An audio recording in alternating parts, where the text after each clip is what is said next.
Guys! Yay, I'm here. So first of all, I want to apologize. I just kind of was just laying low this weekend, not doing a whole lot of stuff. Um, so that was that. And then I had some work to do yesterday, so I wanted to get that done. Make sure that my boss was all set.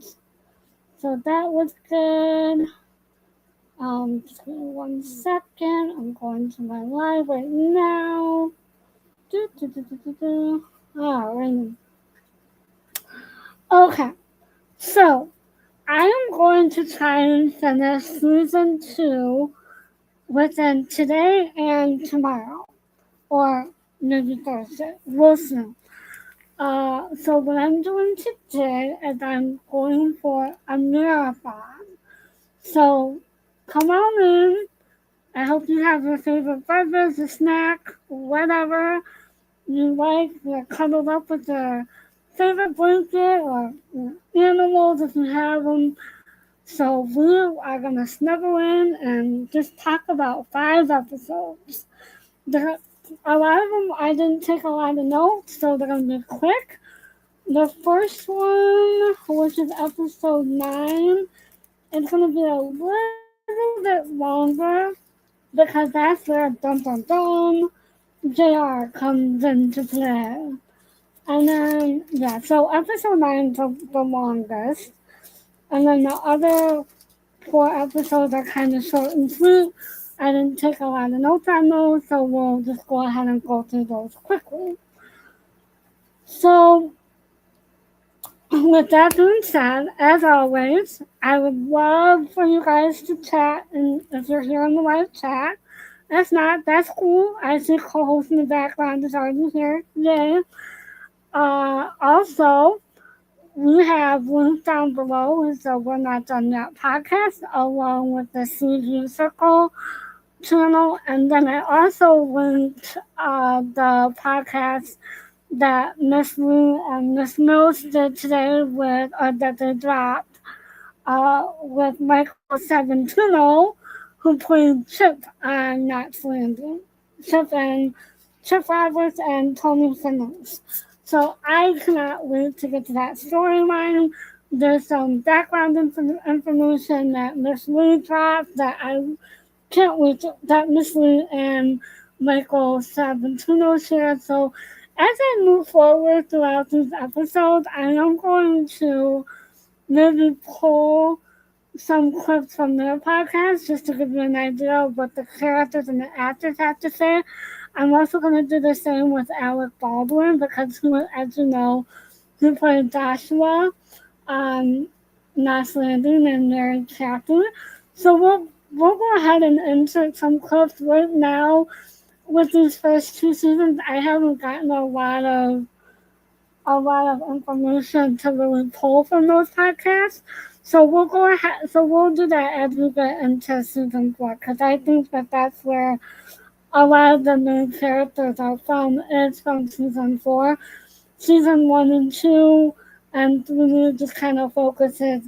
They kind of are almost like a one-off episode, so therefore you don't see every character in every episode. I think that's sad that Michelelee is the only actor or actress from Knots Landing that was in all episodes, including the reunion back to the cul-de-sac, and then their, I guess their reunion where they talked, they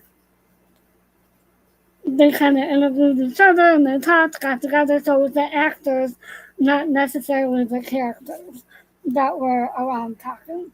So, and a lot of those characters were from season 4 and on.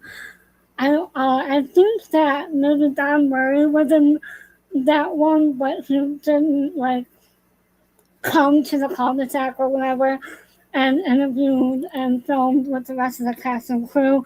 He just did a interview, on camera interview during however they did that. So he's the only one I think from season 1 and 2 that came. I don't even think that the children came. I think it was mostly the adults that came for that type of reunion. So that's kind of like what it's gonna look like. So I'm hoping to finish season 2 either tomorrow or the next day, just so that we can get that going. And then, so we are gonna jump into episode 9, and this is called A Family Matter. And this is one of the episodes where JR comes into Knots Landing to for whatever conference, and this is the first time that Abby and JR meet. So this is going to be kind of an interesting episode. So like I said, this episode is going to be a little bit longer. So we open with Val, Karen, and Abby are in the car talking about JR and the offshore drilling works that Karen and Val and Sid stopped JR from doing, just to, give her a sense of who JR really is. And then Abby is being dropped off at his hotel, and she jokingly tells Val and Karen that she's gonna go see JR. However, she goes, just kidding. And Val tells her that it's not funny. Well, lo and behold, she does go up to JR's hotel room, and she does meet him for the first time. And then we see Gary and the boys, and when I say the boys, it's because I don't know their names, so I do apologize. But Gary and the boys who do the auto parts are at Knots Landing talking about the deal and the amount of $50,000 that Gary does owe them for the deal that they came up with. And then we see that Karen drops off Abby and she does go to see JR. And then we see that Kenny and Sylvie are talking about the divorce papers that Ginger served him, and they fight about it. And Kenny says, Kenny tells Ginger that the thing about their relationship, or Kenny tells Sylvie the thing about their relationship is the fact that there's no ties or strings. And then Sylvie tells Kenny that because of the divorce papers, they can start a new life and go off, get a house together, and all this. And Kenny tells Sylvie that he wants Ginger back, and that's never going to happen. Then we're back at JR's hotel room, and Abby asks him for the $50,000. Abby tells him that he was. Abby tells JR that Gary was turned down by the bank. And JR says that he will not help unless Gary talks to him and asks him himself. And then Abby goes back to Knots Landing Motors and tells Gary, and Gary tells her no way that he's not going to talk to JR. He just feels like anytime that JR gets involved, that it's not good for him. And he kind of goes backwards. Abby tries to push Gary to talk to JR. He walks away, and again, Abby tells Gary to think about it. Next, we see that Sid and Gary to think about it.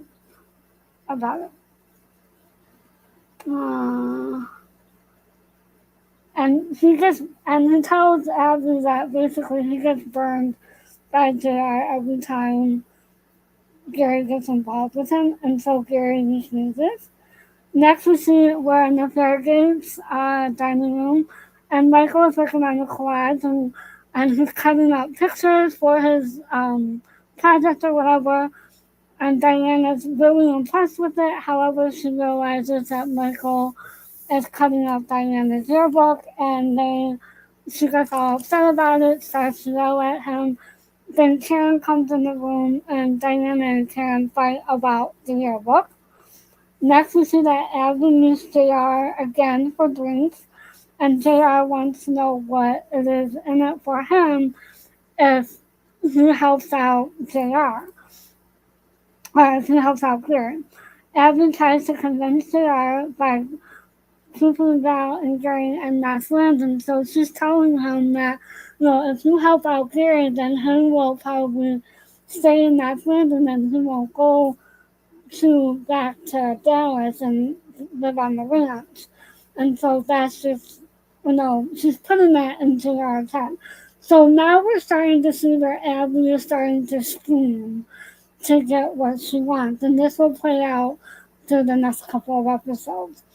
And so Abby encourages JR to go to Gary. And then JR shows up at the dealership to see Gary. And Abby wants to show JR around. Sid sees JR again. And Gary yelled at Abby while Sid and JR are talking about bringing JR to the dealership. JR is impressed by the engine that Sid is working on. Abby invites everyone to her house for dinner. And then next we see that Ginger and Karen are carrying groceries into the kitchen. And Ginger tells Karen that she is pregnant. And Ginger is afraid of what Kenny will say. So basically, she told Karen that she hasn't told Kenny yet about the baby, and she's afraid of what he will or will not say. And then we see Diana is eating ice cream, and then we see that Karen is yelling at her because, there's this food in the house that Michael's not supposed to have. And so again, Karen and Diana fight about the fact that, their lives are turning upside down because of Michael. And then next we see that Gary and Val argue about the dinner that they are going to. Karen walks into their house and encourages them to go because it is Abby's first dinner party. And Karen makes a joke by saying, if I have to go, then you have to go. So basically, she's doing like a mother or a sister, and maybe more or less like an aunt to Val, saying, if I have to go, then you all have to go. So that's just kind of funny. Just shows their relationship. And then Abby calls. Oh, then we learned that Abby didn't make dinner, that she called the caterer, and her kids are acting up while JR is making a toast, and then JR makes a joke about the kids. Val is not happy, and Sid is talking about his engine. Karen tries to stop him. And then Val is not hungry because she is not happy about JR. She doesn't want to be around him. She doesn't like him. She doesn't want anything to do with him. And she's upset, I think, a little bit with Abby because, she kind of brought him back into her life. And then JR almost makes a mistake and says that Jerry is working on a deal for Sid. And then then he realizes that Sid doesn't know about the deal. And he goes, oh, wait a minute, I mean my other brother Bobby, and he is the one with the deal. And then we see that Richard is looking out at the window at Abby's house, and he's jealous about Abby's dinner party, and he doesn't know why everyone is there, and he and Laura fight about it, about not going out, and Laura knows he is jealous about the party. Like, well, how come I'm not invited? No, why is everyone over there? And then we see that JR tells Val about how he's going to help Lucy with her boyfriend, and Val gets upset and yells at him. Val basically tells JR off by telling him to stay out of it, and she walks out. Abby is not sure what she got herself into, so the look on Abby's face is like, what in the world have I done? Gary and Val are at home and she's unsure about JR. Like, why is he here? Why is he, coming back into our lives? What's going on? What does he want? And that he wants something, but Val just doesn't know what it is. Val asks about any business deals that Gary's going to do with JR.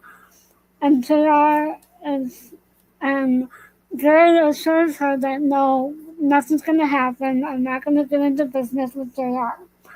Then we see that JR is still at Abby's.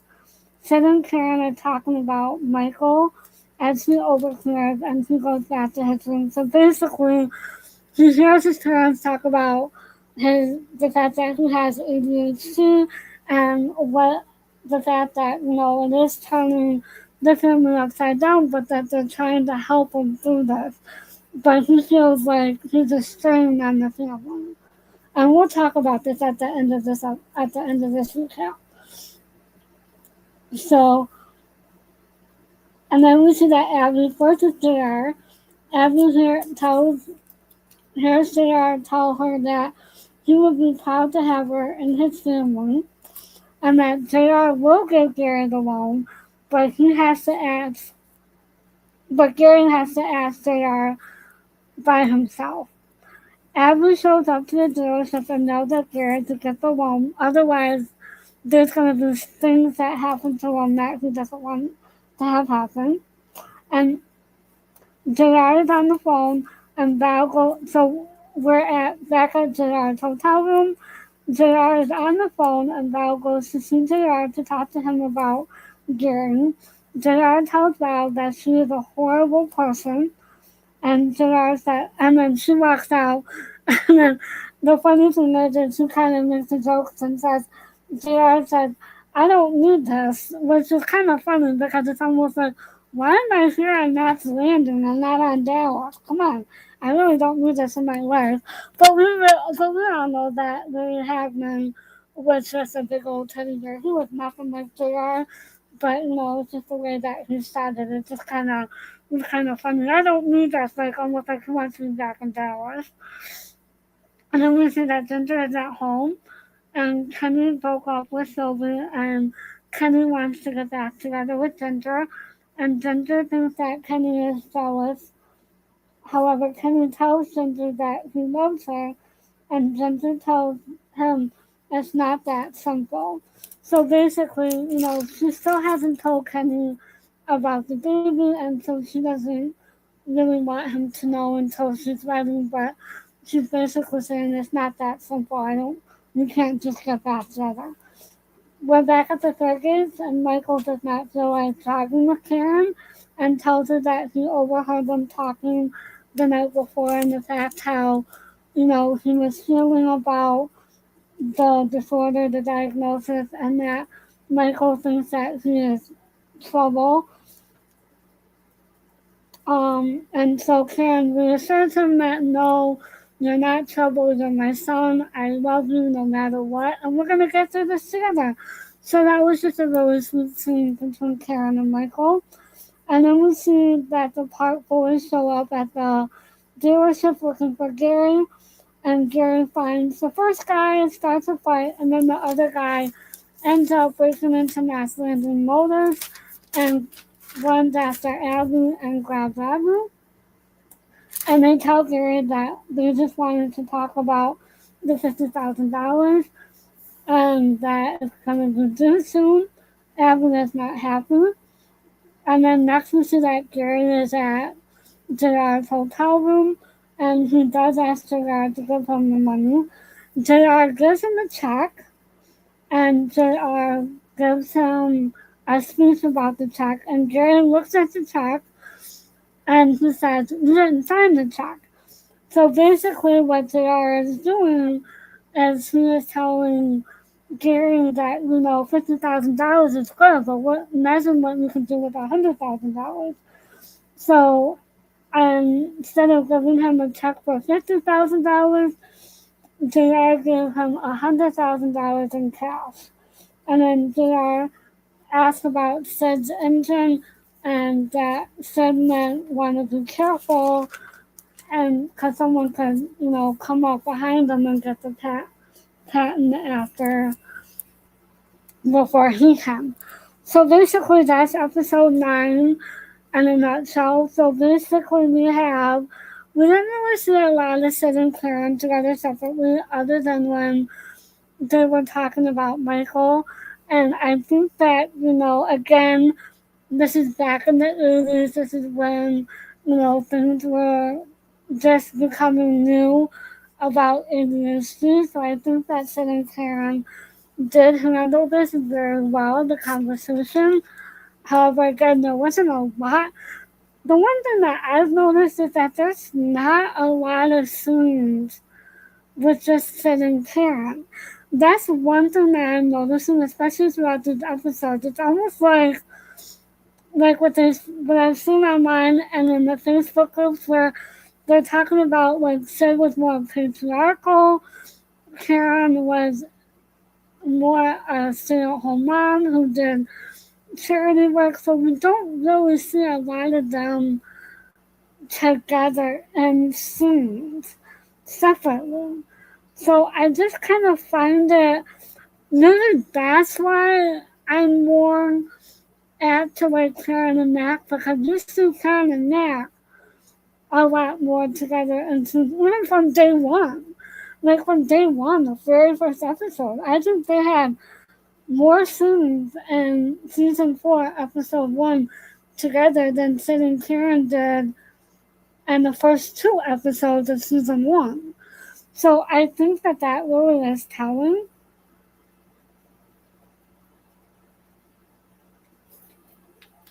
And, and again, I think that they were just building up Karen's character to be like more the matriarch of the house, and then also giving her more independence. So I think that is, kind of like with the joke, if I have to go, then you have to go kind of thing.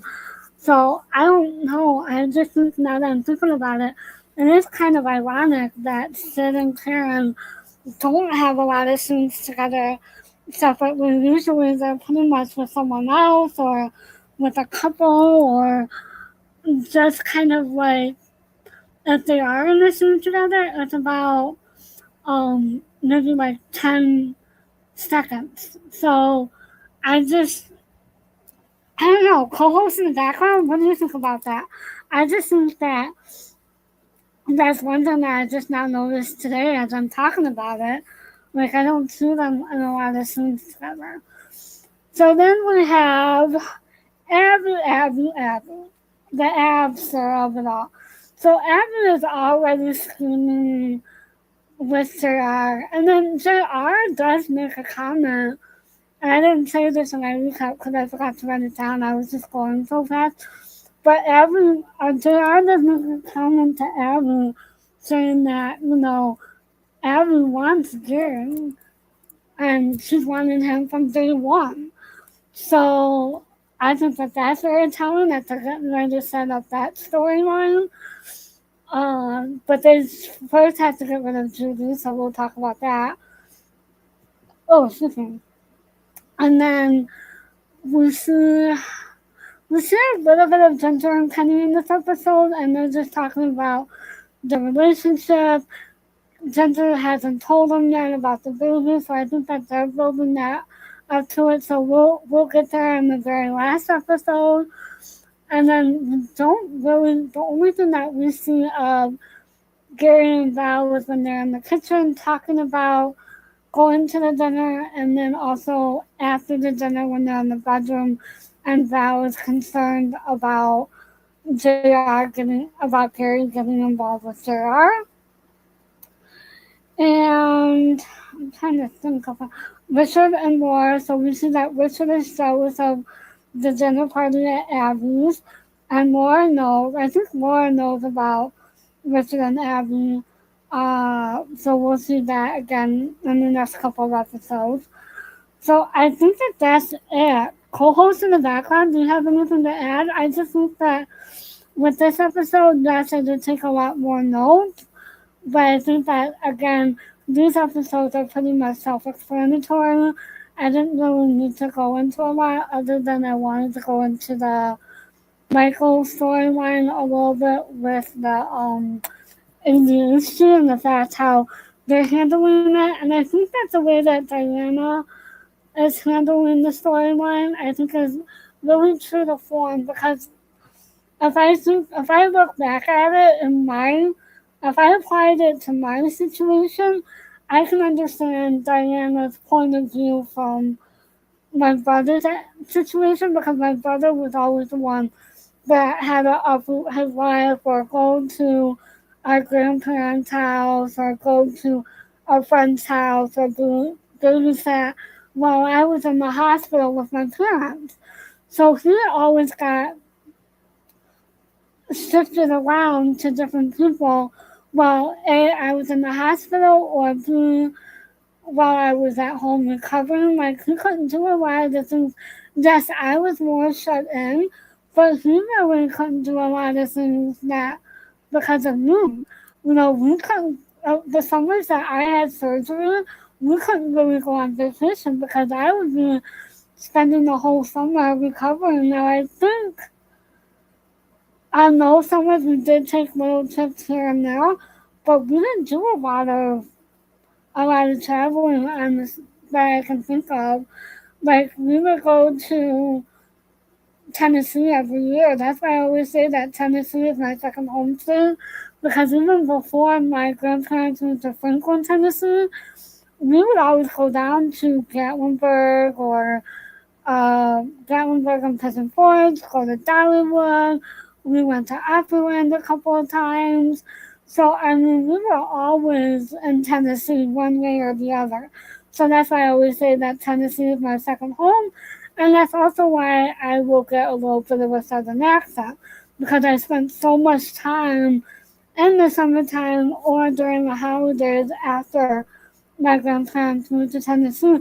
And then also, too, the one thing I never mentioned is that my grandfather was a pipe fitter, and so he would get jobs out of state. So there was a year that he was in Louisiana, so we would go down to Louisiana and spend some time down there. So there again, I was exposed to even more southern. So and that was a blast. Louisiana, ooh, Shreveport.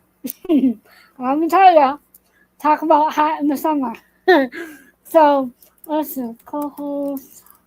Anything you would like to add while I queue up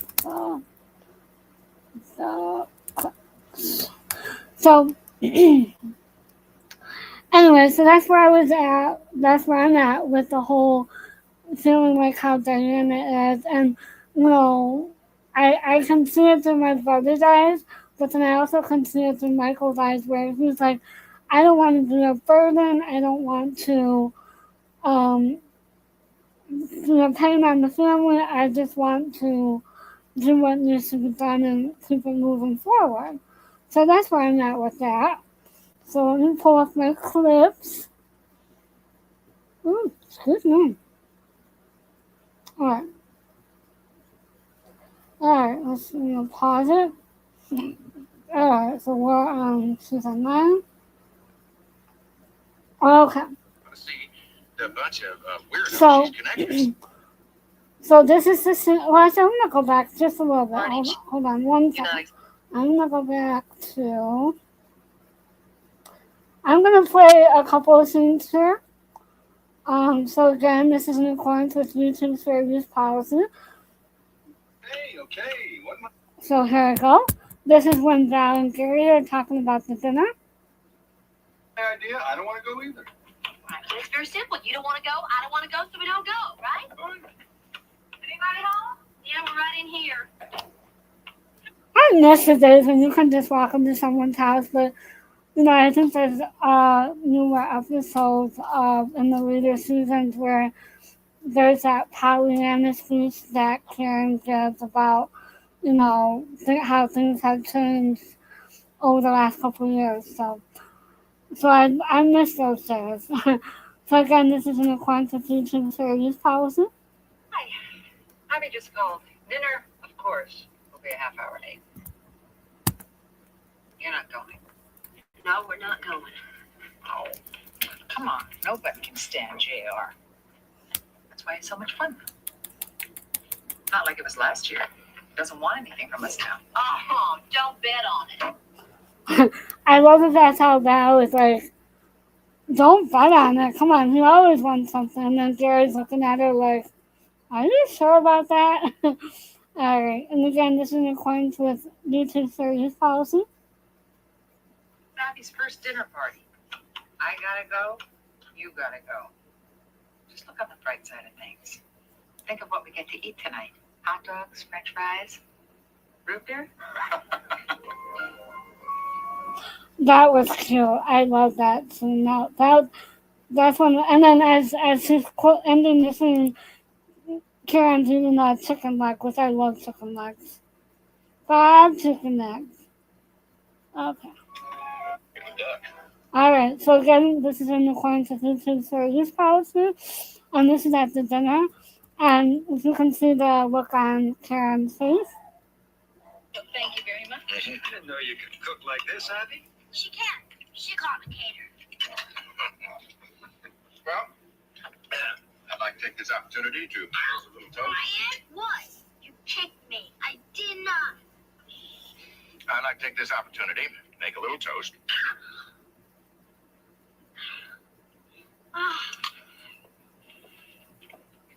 Mommy, Brian's got that loser Well, again. calm down, darling. It hasn't bitten anyone yet, has it?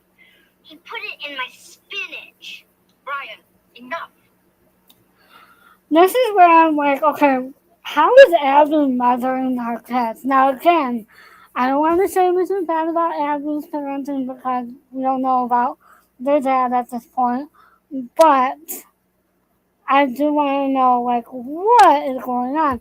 And also, too, you gotta think about that these kids have gone through a lot with their parents' divorce. So, of course, it is known that, kids may act out once there's a shift in the family. So, and again, this is in accordance with YouTube series policy. And I love the fact how JR is getting frustrated with all the interruptions. Okay, here we go. I didn't do nothing. Anything. You didn't do anything. See? Down in Dallas, we have a way of dealing with obstreperous children. How? Barbecue them. Okay. I have to say something about this show just because back then they didn't know anything different, but now that there's so many things in today's society about how people are getting unalived, I don't think that is a good joke to make right now, but that's just me. If you want to know more about that, I'm not doing true crime on this channel, but if you want to know where I'm coming from, you want to check it out, check out Kobe J. Ryan's YouTube channel, and he is the son of Roy Vallow Daybell, and you can learn all about that case over there. So, or you can check out the Roy Vallow Daybell trial and the Chad Daybell trial. So, there we go. I'm just going to leave it at that. At the time, yes, the joke was funny, but I don't think it is right in today's society. That's just me, because my heart goes out to Colby and his family and everything that they went through. So, and again, this is in accordance with YouTube series policy. But now, as I was saying, I'd like to make a little toast to my family, old friends.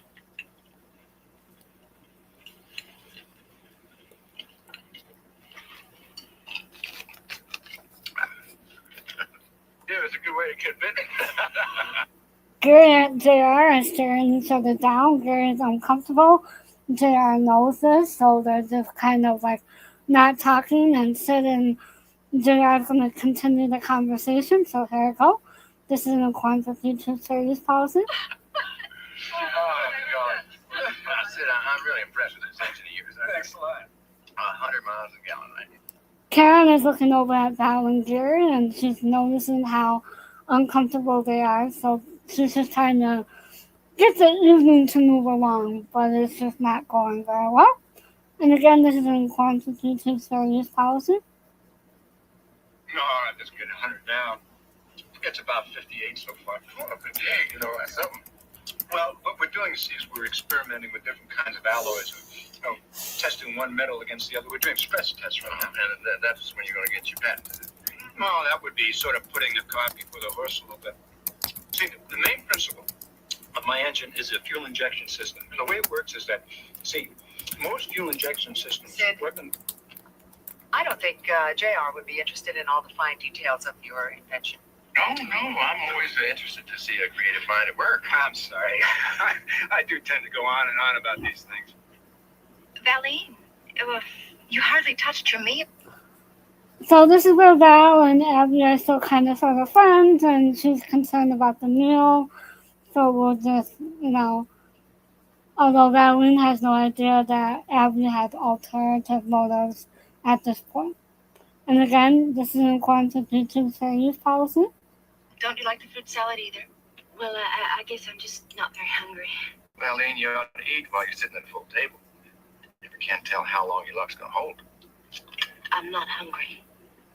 Oh, I'm sorry about that.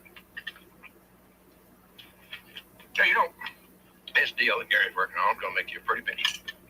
What's that? The deal Gary's working on. So again, there's where JR messes up and says that Gary's working on the deal to Sid, and Sid is looking at Gary like, what is he talking about? And JR is looking at Gary like, I know what we're doing, so I'm going to throw you under the bus. So, yeah, there we go. Classic JR. And again, this is in accordance with YouTube's fair use policy. What deal? Oh, God, you know what I've just done? I've got my two brothers confused. I confused Bobby with Gary. You ever do anything like that? No. Well, Bobby's working on a project right now, and you were talking about Gary, and for the life of me, I don't know why, I just locked into Bobby. Must be a sign of old age, JR.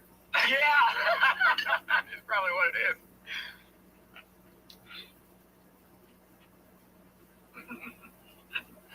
What's going on over at Abby's? I don't know. A lot of people. Abby, out of milk it for all its... Oh, okay, so here's where we're at the end of the mission. I just wanted to point this out. So again, this is in accordance with YouTube's fair use policy. Well, I suppose all in all, the boy, she's a weirdo. She... Oh, I tell you, Lucy doesn't have the foggiest notion of how to pick a man for herself. I'm not kidding you. You ought to...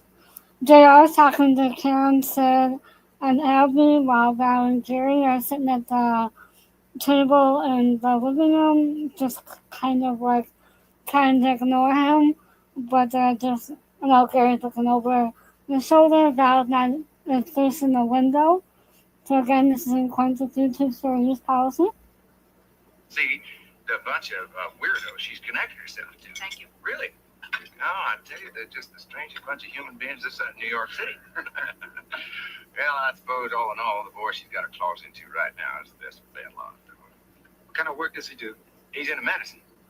But the dummy doesn't know how to milk it for all it's worth. I mean, he's into research. Now, you tell me how he is going to support Lucy in the style she's accustomed to doing research. So again, this is where JR messes up, and Val gets upset, and she goes after him. So, and again, this is in accordance with YouTube's fair use policy. Maybe money isn't important to them. Well, if these nuptials do take place, I'm going to help them make a few myself. You go what? I'm going to help them make a few choices. I'm going to straighten them out. Now, don't you worry about a thing, Darlene. Your daughter is a Ewing, and I'm going to bring that boy up to our standards. I don't believe this. You are going to do it again, aren't you? How dare you meddle in my daughter's life? Well, now Lucy needs a strong hand to guide her. Again, I don't think Abby knew exactly what she was getting herself into. And then this is where Abby's like, oh crap, what did I do? Oh, what did I do? What did I do? And again, this is in accordance with YouTube's fair use policy. She hasn't gotten a lot of mothering from you, darling. How could she have? You wouldn't allow it. Yeah, Miss Lucy seems to be very happy where she is. How would you even know the difference if she weren't happy? Darlene, calm down. Gary, I will not calm down. You look at him. He just sits there announcing how he's going to do the same thing to our daughter's marriage that he did to ours. Well, Elaine, we've been through this all before. Oh, no, we have not been through this before.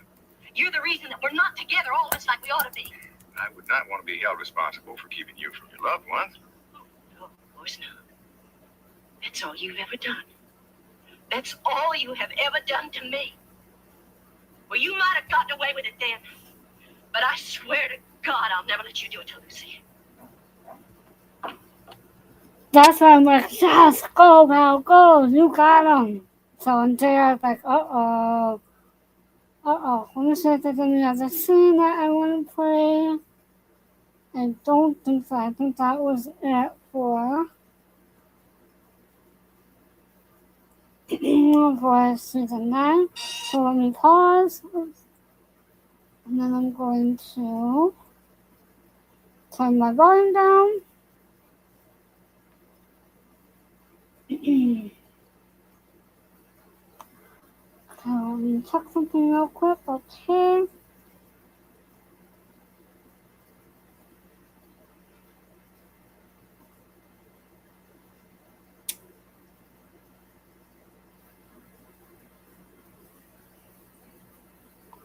Alright. So now we are going to jump into episode 10, which is, I'm going to go ahead and leave that there, which is choices. Now,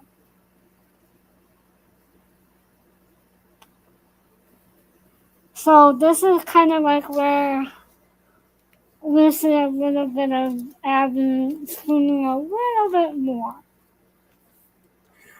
So we open up that Gary gets a call from Judy about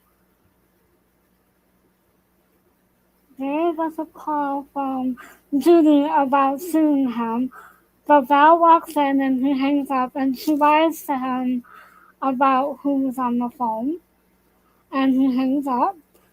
And Gary is making breakfast and makes a deal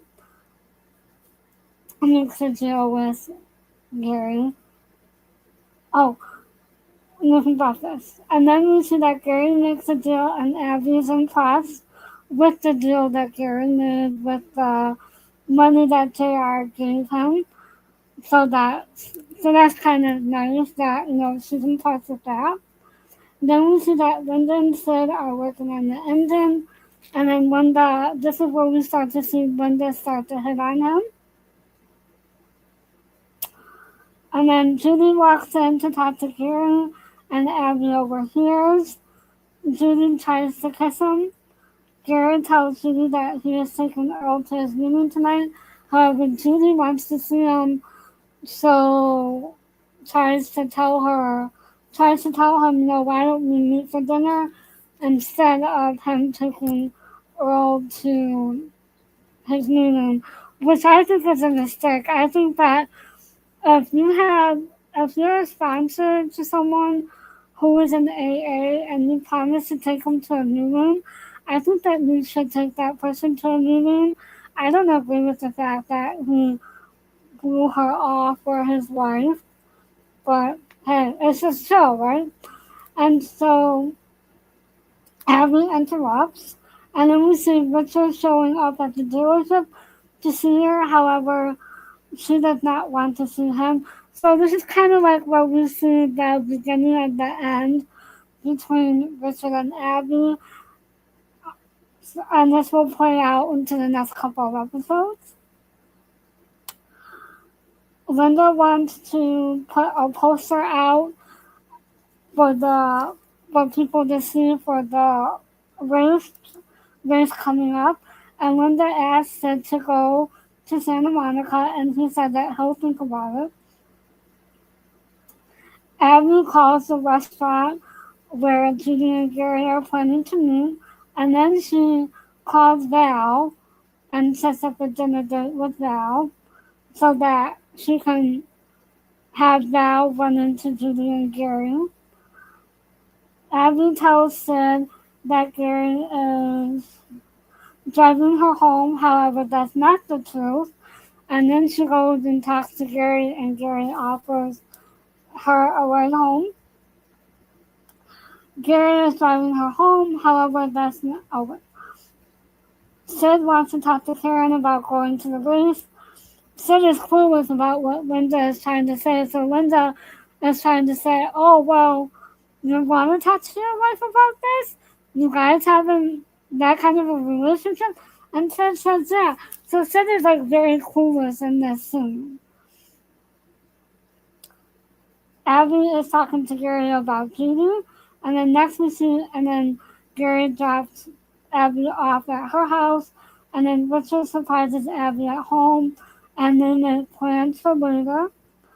Sid wants to take Michael, however, Karen suggests Eric because it'll be hard for Michael to sit in the car and then sit and watch the racetrack, the races, so it'll just be too much for him when they're trying to burn off the energy.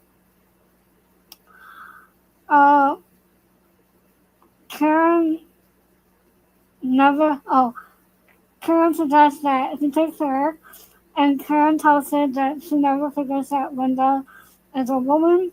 Laura asks Richard to eat, and Laura wants to be alone, but Richard is being mean about it. He doesn't really want anything to do with her. He just wants to go over and see Abby. So he's just kind of waiting for her to get home to turn on the lights. And then we see Abby and Val are walking, and then she asks Val to go for coffee or a drink. So they go to the restaurant where Gary and Judy is at. And Judy and Gary are talking about the fact that he doesn't want to be in the middle of Judy and Earl, and encourages Judy to make up her mind, like, either you want to be with Earl or you don't, but don't put me in the middle and don't make me the reason why you leave or stay. So Gary encourages Judy to leave on her own behalf. However, Judy wants to be with Gary 100%. She just doesn't want to have an affair, but she wants to be with him. Val tells Abby it's okay that they see Gary and Judy together. And then we see that Val walks up to them and Judy lies to Val about Earl. Val walks out and goes and gets in a taxi. Gary goes after her. Abby talks to Judy and they start to fight because Judy knows what Abby wants. Judy knows that Abby wants Gary and that this was all for her benefit and not for Val or for Judy. And so Abby wants Judy to wreck the marriage. However, Judy said that I'll wreck the marriage, but I will get Gary in the end. And then Abby ends up with the bill, and then she goes up to the guy who came up to uh, Abby and Val, and she gets a drink from him so that he would pay the bill. Gary sees Val at home, and Gary lies to her. Val falls for it, maybe. Abby arrives home and the chick goes over. Laura sees him, and he sees Laura. And then next we see that Abby gets a ride from Sid, and Laura is not happy when she sees Abby because she knows what happened the night before. Abby goes to talk to Gary about what happened at the restaurant, and Abby is trying to hit on him about, what happened and all that. Then we see that Judy goes to see Val. Judy tells Val about what is going on and about their affair, and Judy wants to make Gary her own. And then we see that Linda goes to talk to Sid about the racetrack. Sid tells her that he does not want to go because of Michael, that he really needs to be at home with him. And then Linda has the wrong idea about Sid and why he doesn't want to go, but he's just telling her that even though that Karen said yes to go ahead and go, he just doesn't want to because he wants to be with his family. He wants to help out Karen with Michael and all that good stuff. And then we see that Gary and Val are at the Fairgates having dinner. and Val is distracted, so we know that she's not okay with whatever's going on. Val gets up and she starts to leave. Gary kind of stops her, and then Val leaves, storms off. She gets in a car and she runs off. She drives off. Gary goes after her, and she tells him that she knows about the affair. And then we see that Laura comes home and asks Richard if Jason isn't dead, and Richard leaves. Laura feels Laura tells Richard that they need help. Richard leaves anyway. Gary finds Val at the beach, and Gary apologizes and tells her, it's not about us, I still love you, and Val believes him. Val tells Gary that she thought they were doing good, but now she's not so sure. And that they were strangers and a new place, they were trying to rebuild their life, and Gary and trying to fit in. And Val feels that they have gone backwards. And Val blames herself, and then they end up going home. Judy shows up to talk to Gary, and Abby leaves. Gary tells Judy that he is not going to leave Val because he wants to. He needs to be with Val because she makes him stronger. And she walks out, and Judy tells Abby, "Congratulations and good luck. He only wants Val." So, again, not a lot of notes. Very straightforward. There's not a lot going on there. Well, there is, but there isn't. So, this is a very Gary, Val, Abby, Judy heavy episode. So, again, we're not getting a lot of scenes with Karen and Sid right now. And the most that we'll see is at the dinner party.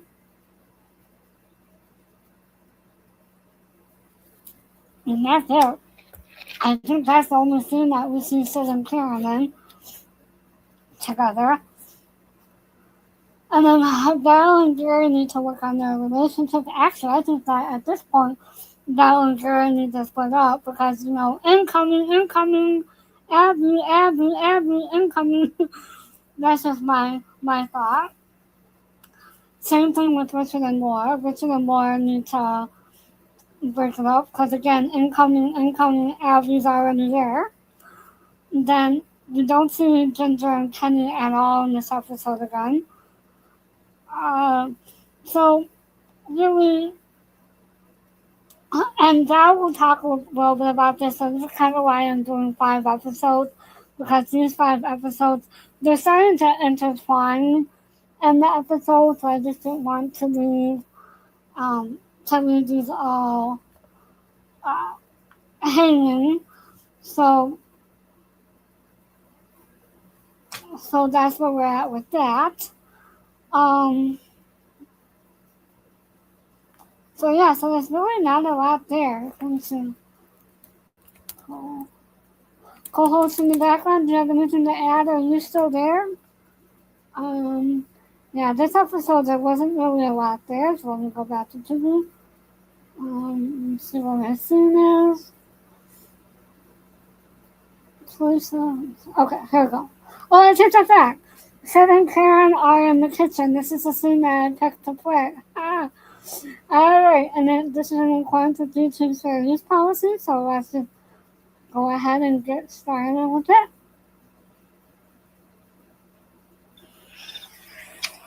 A little hors d'oeuvre. Later, Richard.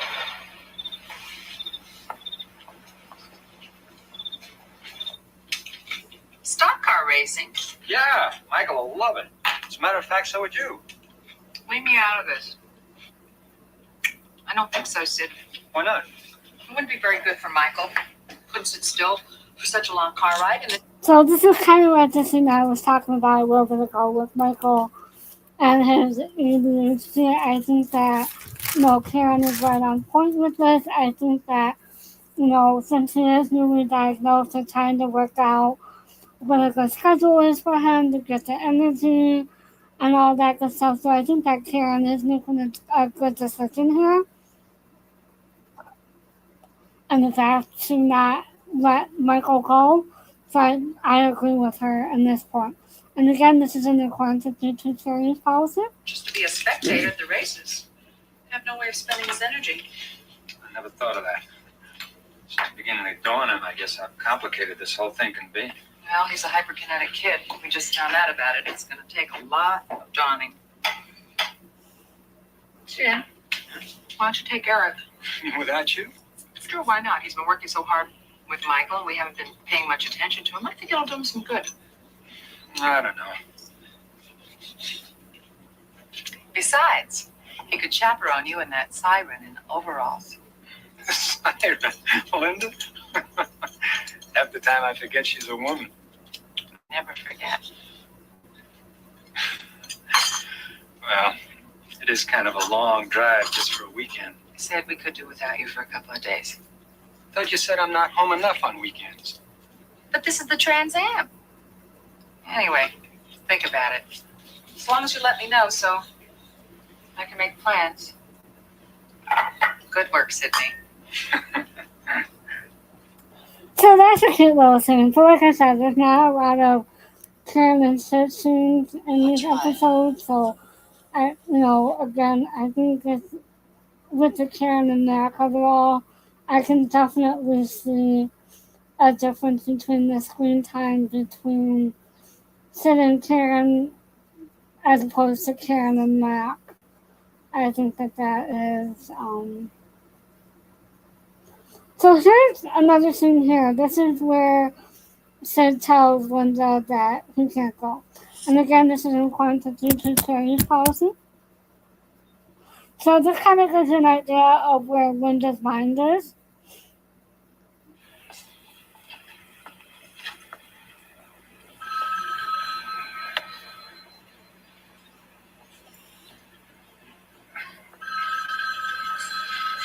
It's amazing. Yes. What's amazing? The way they design these new babies. It's not an inch of wasted space anywhere. Mr. Fairgate? Sid. Sid. Sure how comfortable this is. Come on, get in. I was wondering Yeah, if... sit down. This is much more comfortable than those old gas guzzlers. And again, this is where Sid is very, very clueless. He has no idea that, she's trying to hit on him, that she really wants him to go away with her, and all that good stuff. So I think that, again, with all of the good things that Sid has had coming up, I think here he's very clueless. And again, this is in accordance with YouTube series policy. See that new seat? Yeah, no, it's comfortable. Definitely. Very comfortable. I was wondering about this weekend. This weekend? Oh, you mean Monterey? So, are we going? I'm afraid I can't as much as I'd like to. Oh. You see, Michael's got this physical problem and he needs a lot of physical therapy. Karen gets pretty worn out doing it. Oh, I understand. See, the weekend's the only time I can spell her and give her a little break. Oh, well, that's only fair. Yeah, she wants me to go, actually. But I don't really think I should. I think I owe it to her and to Michael to stay home. Absolutely. Salesman, So, line 2. take a rain check on that. Salesman, line 2, please. Mr. Fairgate?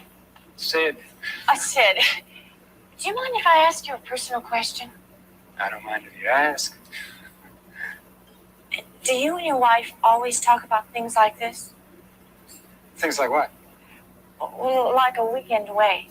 Sure, it's not the kind of thing that I can just go and lay out to her. She's not the kind of woman that let her schedule be laid out for her anyway. I mean, it's her weekend too, right? Definitely. Sid, line 3. Sid is very, very clueless. This is where I said I think that Linda has the wrong idea about Sid and Karen's marriage. And again, this is in accordance with YouTube series policy. Let's see where this goes. The two of you have a very modern arrangement then. I don't know. I guess so. What's good for the goose is good for the gander. Is it?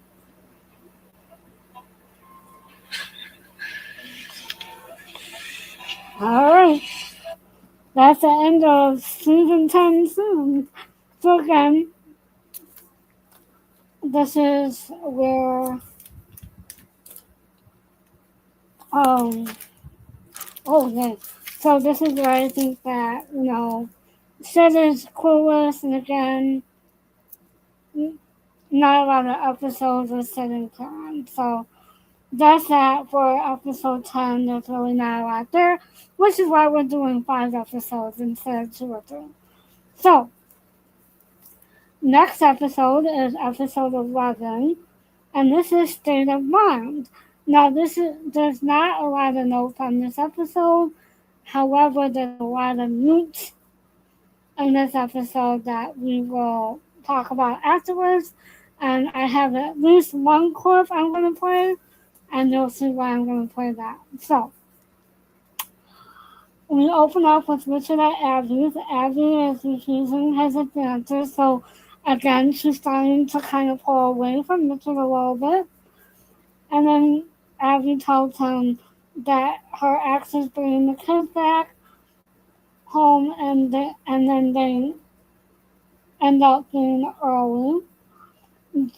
Jeff is going through Abby's cabinet because she told Brian to go get the medicine out of the bathroom cabinet, and then he comes back with shoe polish, and so Jeff is really concerned about the way that she's raising her kids. So he's not happy, and then he runs out.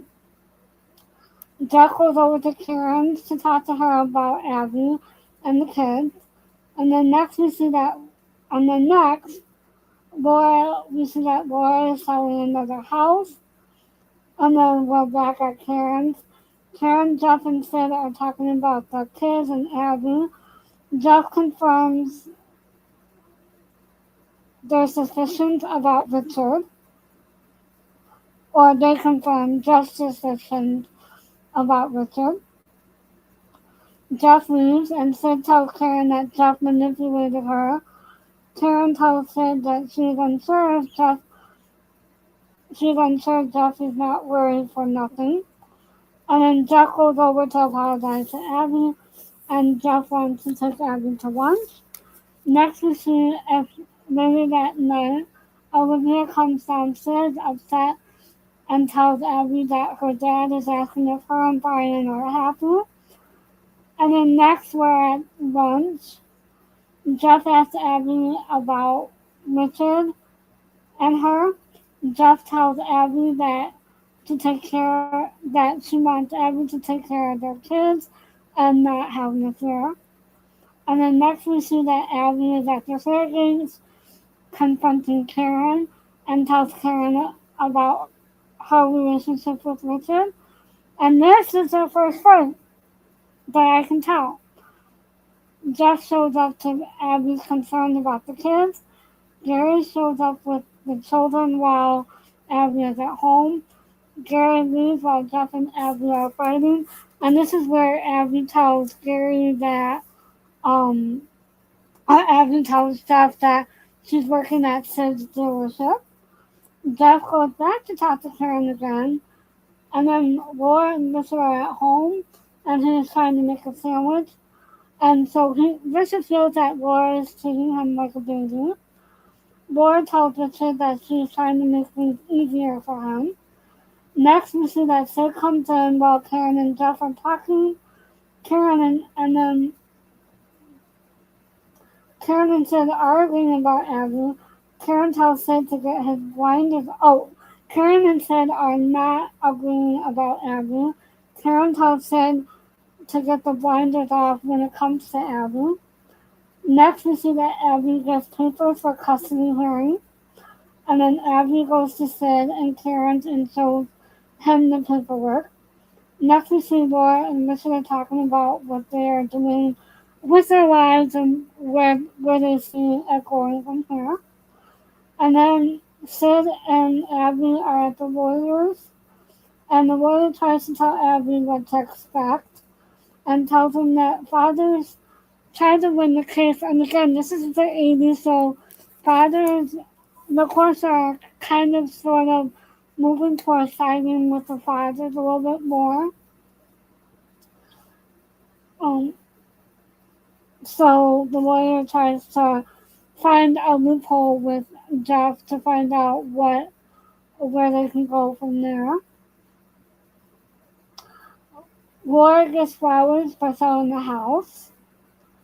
Abby tells Richard that she has a lawyer and then breaks it off with Richard saying that, there's nothing that you can no longer do this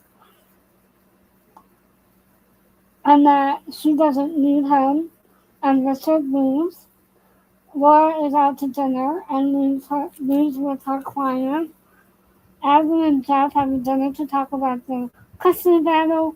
Abby asks about what the problem is. Jeff is coming off as a jerk. Jeff wants Abby back. Abby is already screaming with Jeff. Laura is showing the client the new house in the dark, and he kisses her.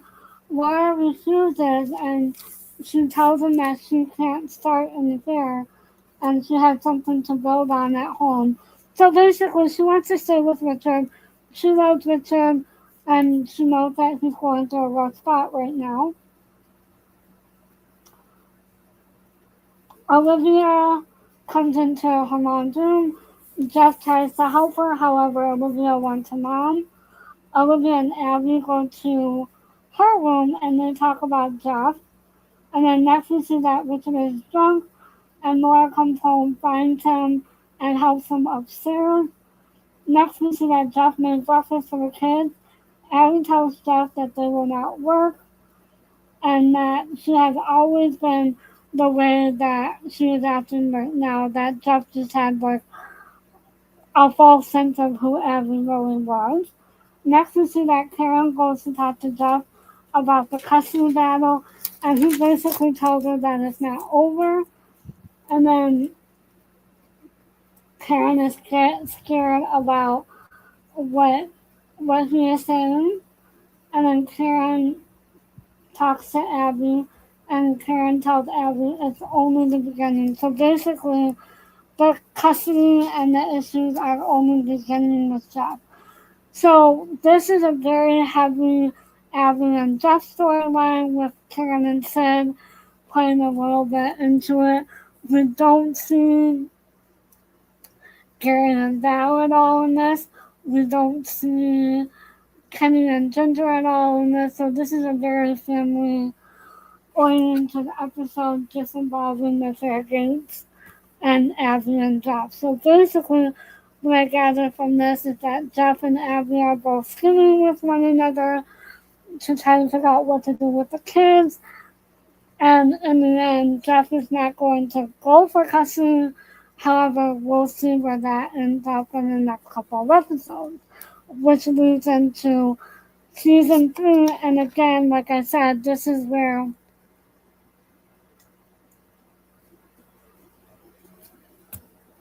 the storylines are starting to take shape.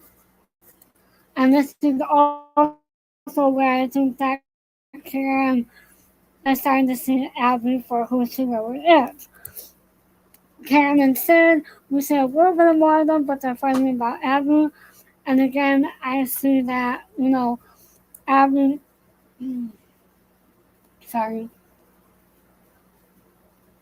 And so Karen is telling Sid, like, I know that you're her sister or you're her brother, and she's younger than you, but you really need to wake up and see what's really going on.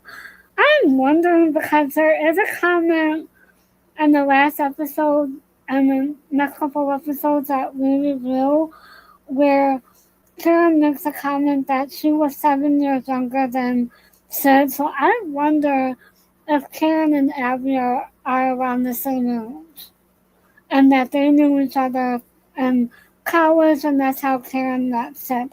Like, we don't get really a backstory of how Karen met Sid. We don't get a backstory of how, well, no, we kind of do get a backstory about how Richard met Laurel and how Kenny met Ginger, but we don't really get a backstory of Sid and Karen other than she was in college. So So that might be a fun fan fiction of how Sid and Karen met. And that would explain, because I always wonder too, like how does Sid have an 18-year-old daughter and Karen be a little bit, that just didn't add up. Like in my mind, that didn't add up. But then I learned that, in the show, she was 7 years younger than Sid. So that did make sense. I just didn't put two and two together until today. So that's that episode. Co-host in the background, what do you think? And again, I think that this is very, and then again, this is showing the 80s with the fathers and one in custody, to where, like, before the courts were going heavily towards the mothers, but now they're trying to rectify that and maybe give their fathers a little bit more parenting time. So therefore, the courts are becoming more and more fluid in that aspect. So that's that episode. So I'm gonna go ahead and pull up the clip from this next episode, which is State of Mind. Go ahead, pause it. And again, this is in accordance with YouTube's fairness policy.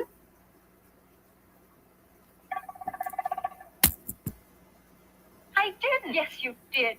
I know when he's lying, and he wasn't lying. You told him I was having an affair with Richard. It wasn't like that at all. If anything, I was defending you. Stay off my side. Look, Abby, just calm down. Jeff came in here acting as if he knew about you and Richard and implying you had an army of lovers. Oh, terrific. And you said, no, not an army, just Richard. No, not exactly. Something like that. He's amazing. And where do you come off anyway, telling him anything? Do you know for sure that I've been having an affair with Richard? I find this funny, again, Michelle's voice. I'll have to turn it up because you can tell where Michelle comes out and Karen lose a little bit. So I'll turn that up and go back a couple of seconds so that you guys can hear it, because I can hear Michelle's voice coming out as opposed to but as opposed to Karen coming out. So let me know if you hear it. Something like that. He's amazing. And where do you come off anyway, telling him anything? Do you know for sure that I've been having an affair with Richard? Come on, Abby. I asked you something. Right there. You can barely hear it because she kind of whispers it, but she's like, oh, come on, Abby. Like, she's just frustrated with the whole thing. Oh, yeah, Richard, did I say Karen?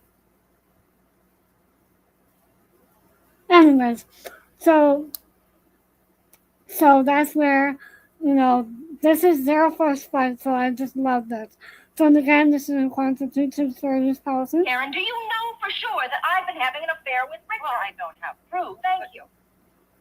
Would you like to know? It wouldn't make my day. There it is again. That's Michelle, not Karen. Michelle, not Karen. Michelle, not Karen. And again, this is in accordance with YouTube's fairness policy. Yes. Richard and I have been to bed together. Isn't that deplorable? Yes. Of course. It's deplorable that poor, pathetic, insecure man has one thing in his life that makes him happy.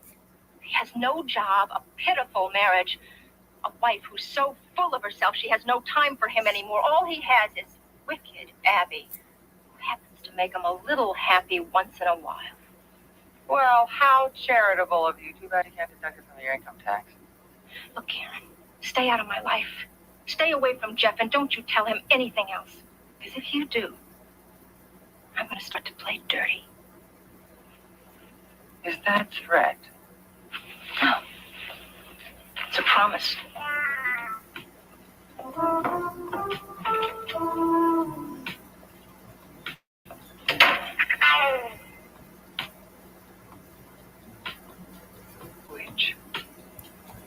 Okay. So in that scene at the end where Karen says "bitch," she's not saying "bitch." She's saying take off the W and add a V. So they had to take it. So they had to have Michelle come back in and just redo that word because you can see her lips move. So This is one of the first scenes that I've seen that Richard, that Abby and Karen, this is their first fight. This is when Karen is realizing that what Abby is really up to. So, you know, she is just kind of like, what's going on with Abby? Why is she acting this way? Let me go to the very last scene.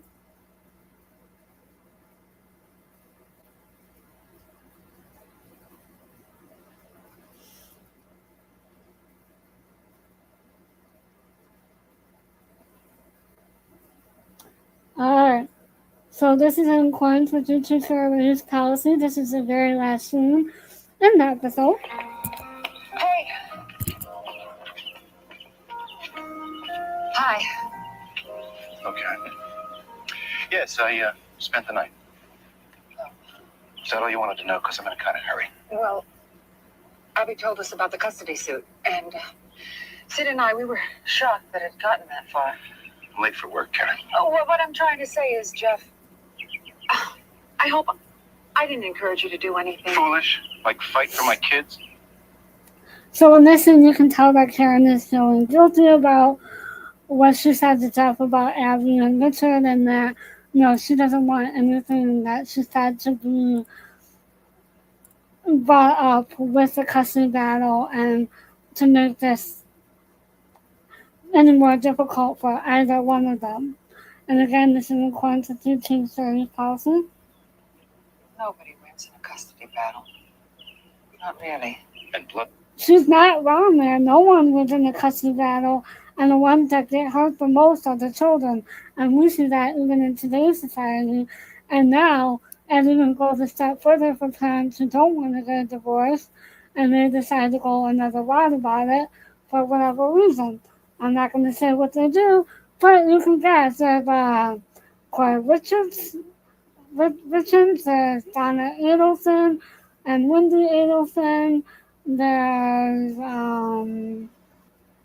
all of these mothers and all of these fathers that take it upon their own hands because they just don't want to get a divorce or they want money in their hands. So how did we get from simply divorcing someone to taking other actions against someone? That's what I want to know. That's the big $1 million question is how did we go from point A now to point B? I don't know. And again, this is in accordance with YouTube series policy. It's thicker than water, isn't it? She is Sid's little sister after all, isn't she? I'm speaking for myself right now. But I know that Sid wants what's best for both of you. You, Sid, Abby, you're all part of the same conspiracy. You invite me to dinner. You whisper one thing in my ear. She takes me to bed and whispers something else. And I end up getting ripped off by both of you. It's not true. No?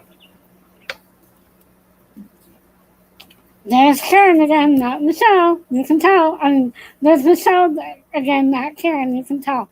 And again, this is in accordance with YouTube series policy. No. Goodbye. Jeff, wait. Please, you know that a custody suit would be terrible for the kids. Don't you? Don't you? Yes. And you're still going through with it? No. That's good. I was just telling Sid that when the chips were down, you wouldn't do anything to sacrifice the children. It wouldn't be fair. This isn't fair. What? Am I going home now alone? Away from my children? But you just said... I just said no court fight. I didn't say anything about playing fair.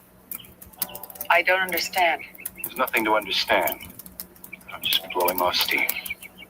Bye, Karen.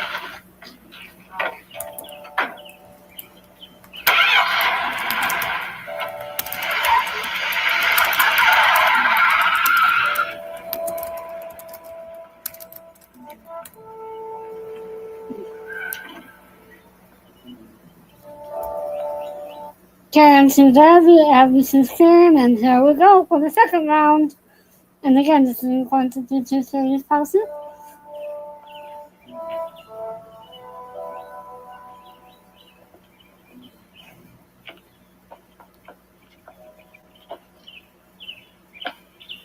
Congratulations. Thank you. Anything to win, right? Come on, Karen. I didn't twist Jeff's arm. He knew what he was doing. It's too bad you don't. No. He's gone, isn't he? You won this battle. Now you've got a war on your hands. It isn't over, Abby. It's only the beginning. What do you mean it's only the beginning? Karen, what do you mean? Karen?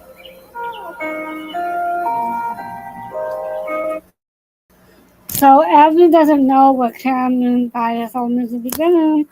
And there again, plot twist coming up in the next couple of episodes. Now, I just realized I did not talk about wars and Richard's marriage. I think that once Richard realized that Abby didn't want him, he just got fallen down drunk. War still cares about him, and War went home to try and work on their relationship. So that's that. Richard was crushed about Abby, but we'll see in the next couple of episodes how that pans out. So now we're almost done. We only have 2 more episodes. Yay! So now episode 12 is called Prayers. And then so we're at the dealership with Linda and Sid working on the engine. The engine is now in the car to go out for a test run. However, it's not ready. Karen comes in to drop her car off because it's having some trouble, and she gets the keys to Sid's car.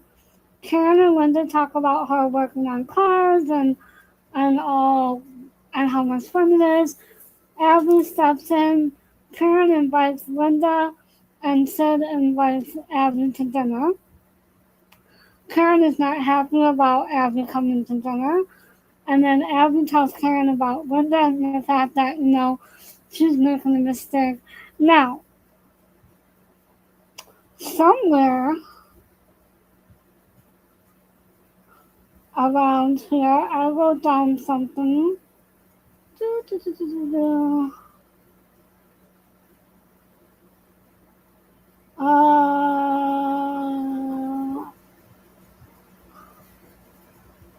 Okay, I'm trying to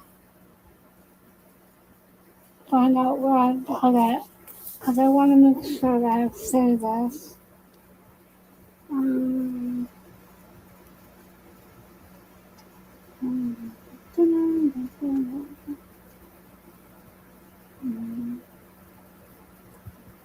Okay, so I don't know where to put it, but I'm just going to say it here. So it is Karen's MO to invite anybody that may show an interest in her husband, whether it be an ex-wife, someone who has a crush on him, or Joe Bennett to dinner. That's her MO. She just wants to feel the women out in her husband's lives just to see where they're at. That's her MO. And it always gets her into trouble. Well, maybe not always. With Mac, it's a little bit different. It's a lot different with Mac. Because Mac doesn't lets her get away with it, but in a different way. Sid doesn't let her get away with that. That's just my opinion. So now we see that Richard comes home. He's looking for Laura. Richard got the job, and Laura is happy. Richard tells Laura that he is proud of her and that, they just want to work on their marriage. They're going to do better. They're going to move forward. And then we're at the fairgrounds, and Karen sets up a window with Abby and Sid's nephew, which I didn't know Sid had another sibling to have a nephew. So I'm wondering where that comes from. Okay. So I'm guessing it's a brother, but the brother's never mentioned again. Because the only sibling that we know of is Abby. So, and then Linda is not So Karen tries to set Linda up with their nephew, and Linda is not impressed. Abby is sticking her nose into it, and then Karen looks over and sees the fact that, Sid and Linda are talking about the cars, the engine, and all that stuff, and then um, the nephew walks away, and Karen sees what's really going on. And so Abby is just trying to cause problems. Linda is pressured to go out, but she does not want to go. Abby is telling Karen that she has a problem on her hands. And so then Linda leaves the house. Abby is, Richard is telling Laura oh, about his job. And then we see that Sid and Karen are fighting. So Sid goes to see Linda at the dealership. Sid encourages Linda about Paul. Karen and Sid make plans to have dinner, and then Sid and Linda goes to pick up something after he told Karen he couldn't go out to lunch. So again, this is an MO of Karen's husband, where they tell her one thing and then they end up leaving their jobs to go be with, example given, Linda or Joe Bennett. And so they're gone for a very long time, just like Mac and Joe were. And then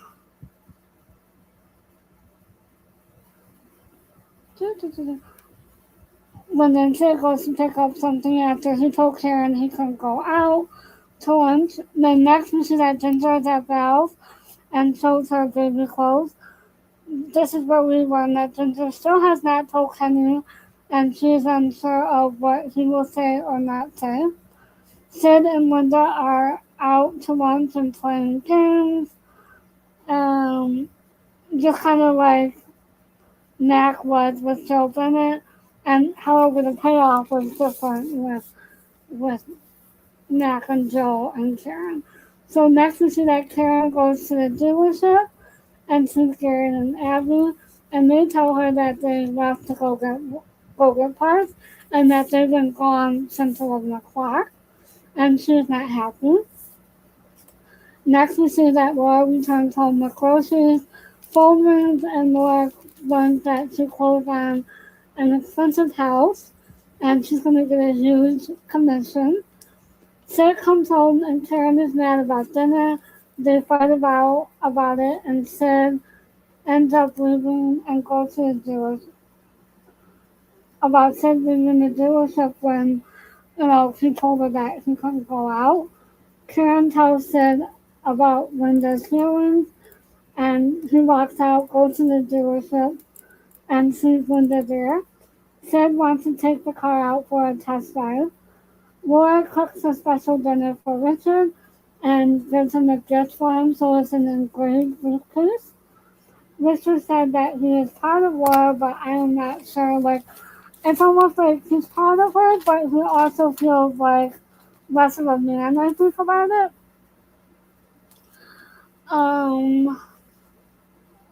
And then we see that Val and Gary are saying goodbye because he's going to an AA meeting and she's staying home to work on her paper.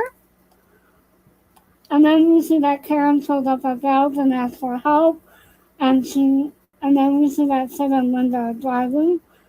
Val ends up telling Karen about the affair that Gary had with Judy, and how Val is so upset but she wants to keep her husband, so she has to learn to live with it, otherwise she's not going to be able to stay with her. And then Karen says the most iconic line ever, "Let's go get a pizza." Sid and Linda discuss the engine and they want to head back. Linda drives. Then they have car trouble and then something broke on the car. I'm not exactly sure what, but they're kind of stuck. Val and Karen are in the car.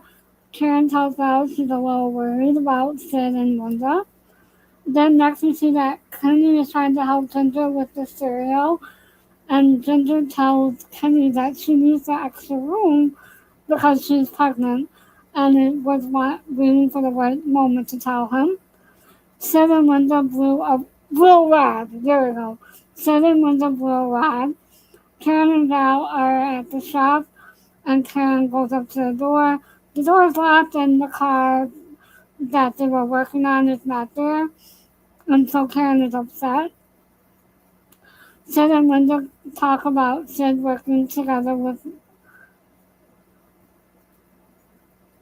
Linda on the engine, and she tells Sid how she feels about him. She's in love with him. Linda kisses Sid. She tells him no one has to know. So basically, she wants to spend the night with him, but no one will know. What is it with all Karen's men and these women wanting to spend the night with them and keep telling them that no one will know? I don't get it. Why Karen? Why are they just trying to cause problems for Karen and make her just wait it out? I mean, come on. It's the same thing with Paula and that. Exact same thing. No one will know. I mean, come on now. Next we see that Sid is standing outside the car and she apologizes and walks away from Sid. And then it's cold in the desert and then they end up hugging because it's too cold. Ginger and Kenny are discussing their life together. Val and Karen are at her house waiting for Sid. Karen is jealous of Linda, and that is why she invited her. Oh, here it is. That's why she invited her over to dinner. That is her MO because she wants. It's almost like she's marking her territory. She's marking it. She's saying, "This is my house. This is my man. You're not gonna have him. You're not gonna get him, no matter what." So Karen is very territorial when it comes to her men. But I think she was even more so with Mac than with Sid. But I think Mac had a lot more women that wanted to be with him than Sid did. Just my opinion. So she doesn't understand cars. She is not a saint like Sid. And Val falls asleep and Karen wakes Val up and tells her to go home. Sid and Linda talk about her offer. Linda tells Sid to let the truck go by, and Karen and we learn later that they don't. And Karen is still waking up. Sid comes home and she's in bed pretending to be asleep. However, she wakes up and tells Sid that it's 4 o'clock in the morning. He wants to go take a shower and she wants to talk about what happened. And he said nothing happened. Karen asked him, well, if something did happen, would you tell me? And he goes, no. You know how I hate to brag about things. That's a silly way to end the episode. So, this is very Karen and Sid heavy. And again, I'm not seeing a lot of Karen and Sid scenes on this episode. I see Sid and Linda, Sid, Linda, Karen and Abby, Sid, Linda, Karen, Abby, and Paul. But I'm not seeing a lot of Sid and Karen. Maybe that's just me. I don't know. But that's just the way that they're playing it. So, Karen, like I said earlier, is very territorial. She wants to have whatever woman is interested in her husband over to the house. I mean, again, she did it with Sid's ex-wife. She did it with, now with Linda. She's going to do it with Joe Bennett. She does it with, I don't know, I think she does, somehow she does it with Anne, but I'm not sure exactly how. And I don't know what the payoff is there, unless the payoff is another scene because she ends up moving next door. So maybe that's that payoff. So Karen her MO is to invite these women over to dinner or to stay with them in order to get what they're wanting to kind of have an opponent and to show the other woman that no, you're not going to get my man no matter what. That's my opinion. Y'all can have your own opinions, but that's what I see. That's Karen's MO. That's the character, and we see that throughout the series. I mean, she does it with Mac, and again, the Mac payoff is a lot better than the Sid payoff because again, the censorship in the 80s was in the early 80s was way different than once we get to season 4, and we'll see that a lot more in season 4. So, so that's that. Then we see the whole Richard and Laura um, thing with it, and how Richard is part of Laura. However, he's not real thrilled with the fact of how much money she made with just one sale. Basically, she made the same amount of money that he would be making in a year. So that kind of puts him off a little bit, I think.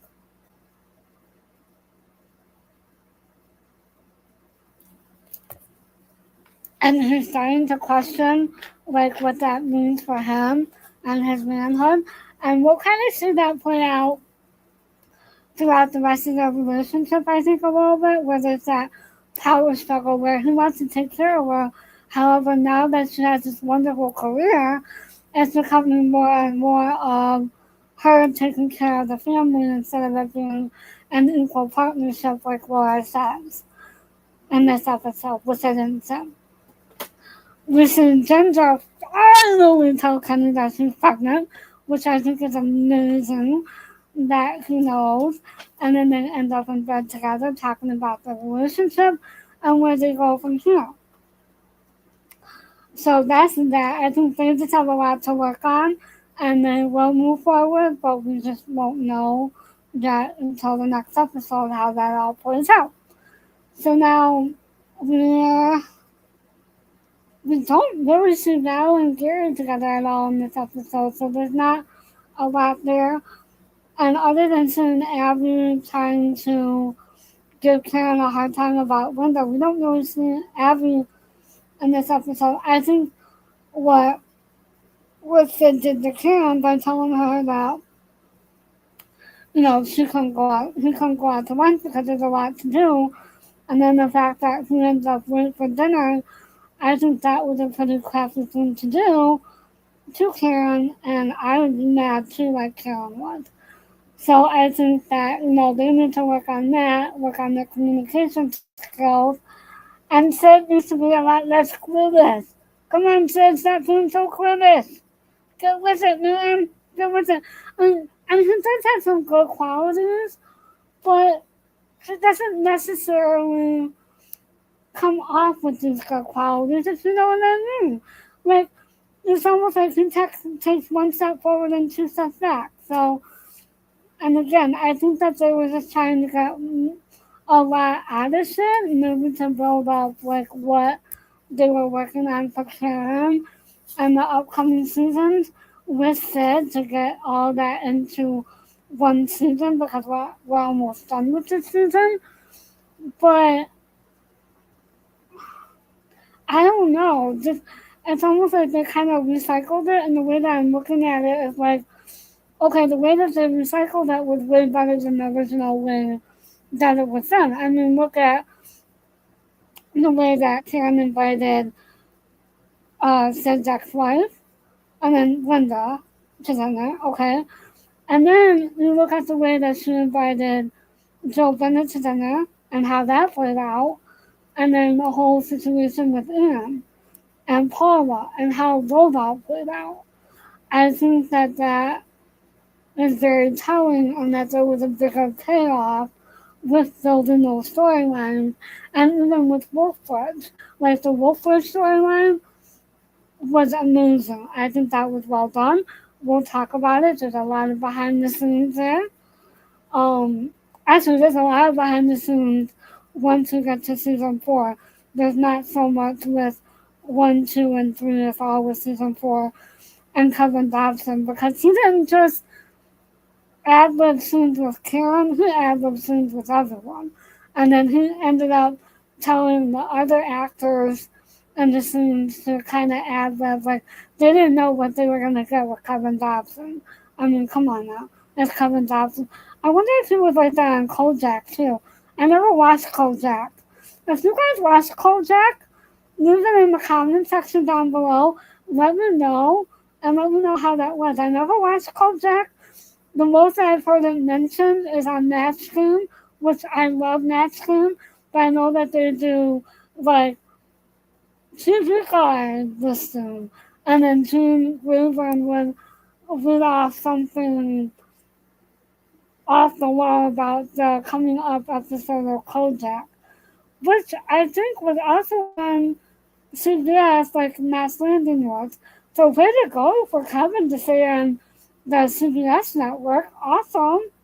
That's amazing. So, anyways, that's my little side talk about Kojak and Kevin Dobson and the Natch Game, which I would love to react to Natch Game, but there's just a lot more episodes of Natch Game than there are with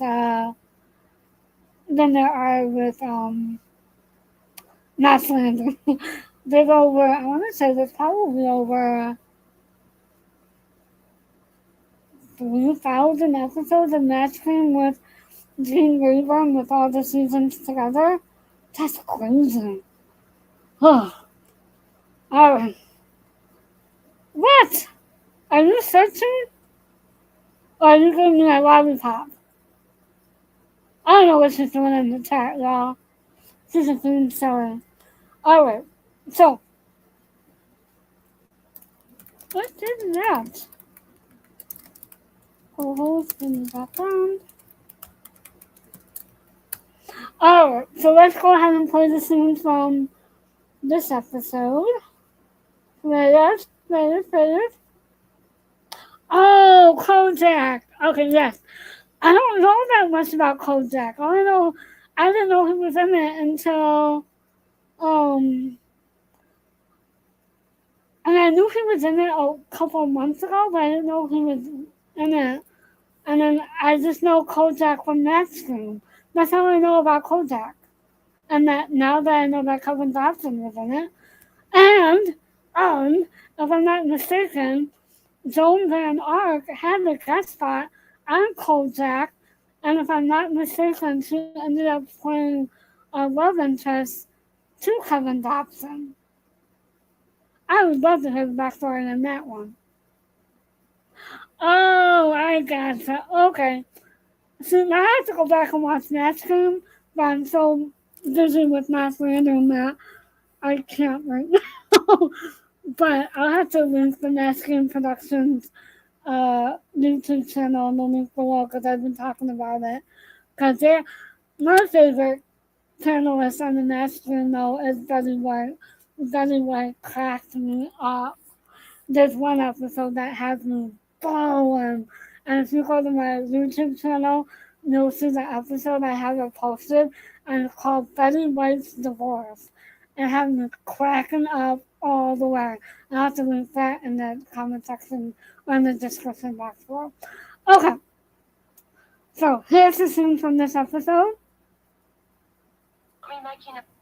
Okay, hold on. I want to go back to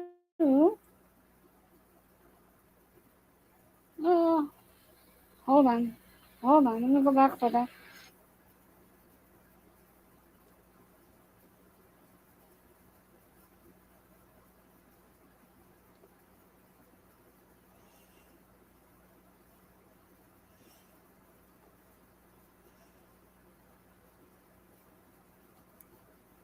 Okay.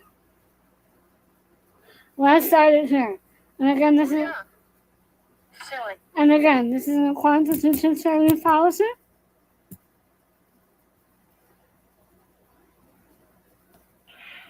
It always happens. It doesn't always happen. When you find the right guy, it won't.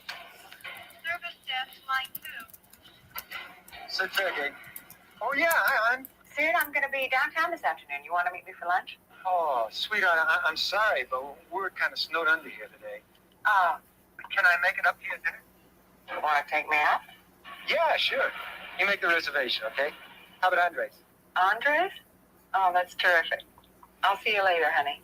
Oh, Sid, tell Linda how nice it was to see her last night. Okay. Gary Ewing, line 3. He's so clueless. So clueless. Just my opinion. He's so clueless. Ah. Okay. Alright, we're going to jump to the next scene. And again, this is in accordance with YouTube series policy. Got anything in a service department, line 2. Salesman used car lot. Well, hi. Got anything in an old-fashioned gas guzzler? Totally me. Where's Sid? He should be back any minute. Yeah, he sure should. He's been going since 11. I thought he was loaded down with work. Well, they had to get some parts. They? Yeah, Sid Linden. Where'd they go? Mexico? Now you know how Sid is. He probably got started one of the part salesmen. Well, I'll see you later. Okay, bye. Bye, Karen. As you can see at his face, he's almost like, I told you so, you better watch out. I told you so. And again, this is in accordance with YouTube series policy. Service department. Okay, now we're gonna go to the next scene. This is one of the few scenes I've seen Karen and Sid together for a little bit longer than 2 minutes. Well, really, a minute. And again, this is in accordance with YouTube series policy.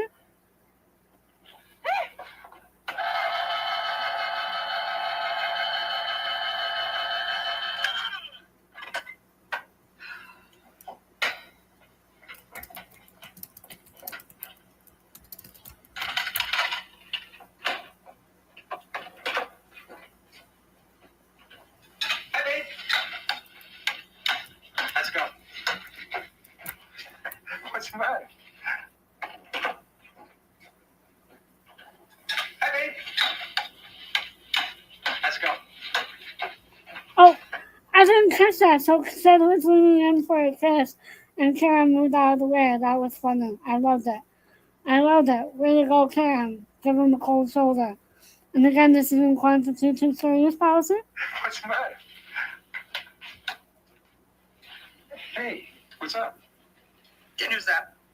Oh my gosh, I'm sorry. I have to. You know, we got backed up at the shop at the end of the day, and it just slipped my mind. I'm sure it did. It's still early. Let's go now. Oh, no, honey, don't be silly. Not after the day you had. You're probably exhausted. What's the matter with you? I told you we were swamped. So what's the big deal? The deal is that you're making it worse by lying. I'm not lying. Making what worse? I went to the shop this afternoon. Didn't Carrie tell you? I didn't see Gary. I dropped in to say hi, maybe share a coffee break with my husband, who was too busy to share a lunch with me. You weren't there. I know I wasn't. You and your assistant were out for hours. Yeah. Rumors had it. We were at McWilliams Plastic. We were getting apart, and then we had a bite to eat. And one thing led to another, right? You are going to make a big deal of this, aren't you? Of course not. Why should I? I'm used to playing second fiddle to an engine. I'll just work on third fiddle. Karen, cut it out. I don't like being lied to. I didn't lie to you. You said you were too busy to leave the shop. Okay, here comes Michelle out of Karen. Karen out of Michelle, and Michelle out of Karen. I think I can just tell by her voice. And if you watch the podcast, you can almost tell. Alright, and again, this is in accordance with YouTube series policy. I was. It just so happens that Linda did a lot of things I was supposed to do. What are you doing? Don't you know that girl is in love with you? And you're so flattered that you keep leading her on, basking in her adoration. And the thing that makes it more dangerous is that you don't even see what's happening. If you don't mind, I'm just going to... Yes, Sid is clueless. Get him, Karen. Sid is clueless. See? Hello? Come on now. Again, I said, what is up with the men in Karen's life where they're so clueless? And they follow the same trope. Come on, y'all. Get it together. That's just my opinion. You can hate it or leave it. And again, this is in accordance with YouTube series policy. Well, I do mind. Because as long as you insist on not seeing you're falling right into a trap, the trap you want to fall into. I'm not even going to dignify all this with any answer at all. Good! Go play with your car! Alright, and then Ted goes to the dealership and sees Linda there, and now we're gonna jump to the next scene. There's gonna be a couple of scenes in this episode, so. Alright, here we go. This shows what true friendship really is. And again, this is in accordance with YouTube's fair use policy. Husbands and wives. Uh-oh. Hold on. Ah! That froze up on me! Hold on.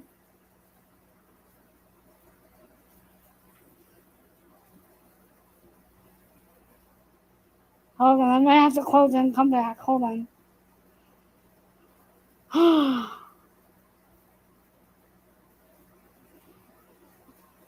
Oh boy.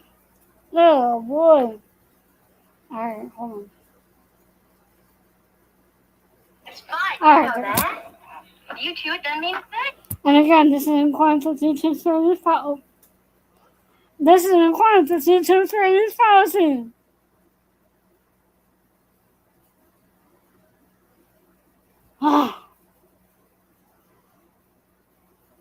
Okay, something is going on with my phone. Hold on. Let me get there. Oops.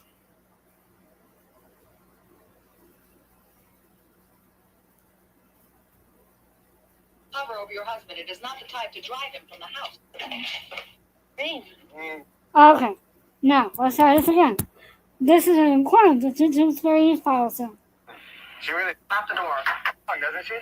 She handled from there as well as she feels from here. Better. We did it! So stupid. I think we pushed him out the door. Husbands and wives fight. You know that. You two, it doesn't mean a thing. When young girls hover over your husband, it is not the type to drive him from the house. Now, what are you saying? Oh, come on. A sit is not going to do anything, and you know it.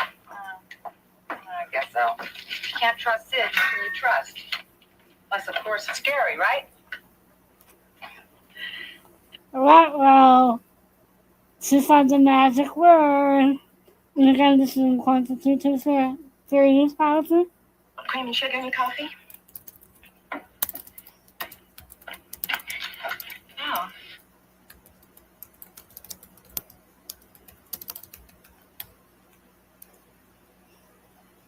Gary had an affair. You're kidding. No. With who? Judy Tran. You know, he was helping her husband in AA. How did you find out? I saw them together. Oh, my God. And then the next morning, she came over here, and she told me about it. No, Val. You know, I haven't told another soul till this moment. I just really couldn't believe that anything like this could ever happen to the two of us, but it just did. What did you do? I died. I mean, it really killed me. Still wake up in the middle of the night some nights, and I just can't believe it. But the awful truth of it is, he just wanted somebody else. And I have got to accept that and live with it. Boy.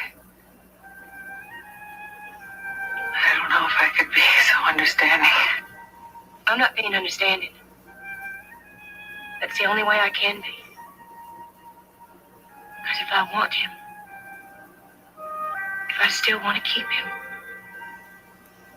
and I do, I got no choice.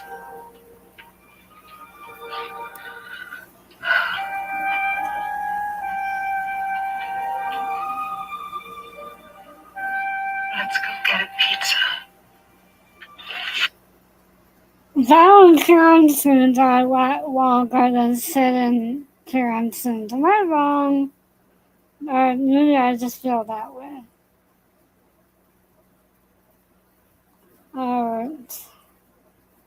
And again, here we are. Tuesday, yes. And again, this is in accordance with YouTube service policy. Yes, co-host in the background. Michelelee says that ever since that line, that has been an inside joke with her and Joan Van Ark. She said that in the podcast a couple of times. So, yes. And there's another little tidbit in there. I just haven't seen it yet, but yes. Again, this is in accordance with YouTube series policy. I want to have that baby. Well, I don't want it.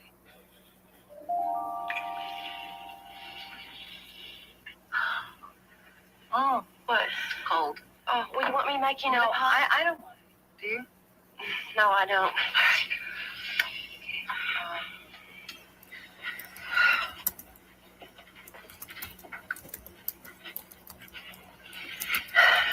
Isn't easy being married to a saint. What? Sid, it's a saint. Good-hearted to a fault.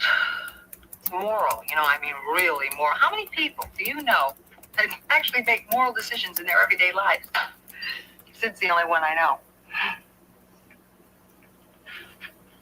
It's tough sometimes.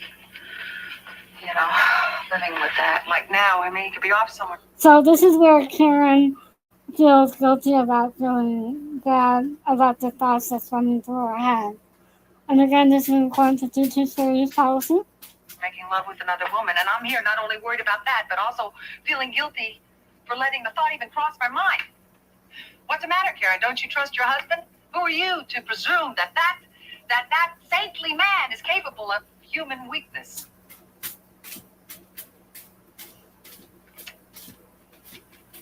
Walked into that shop, and I saw the two of them bent over the engine. And this is where Karen realizes, well, I think she realized it in the moment, but that she realizes that how jealous she really was, and that that's how maybe inviting her to dinner wasn't the best idea in the world.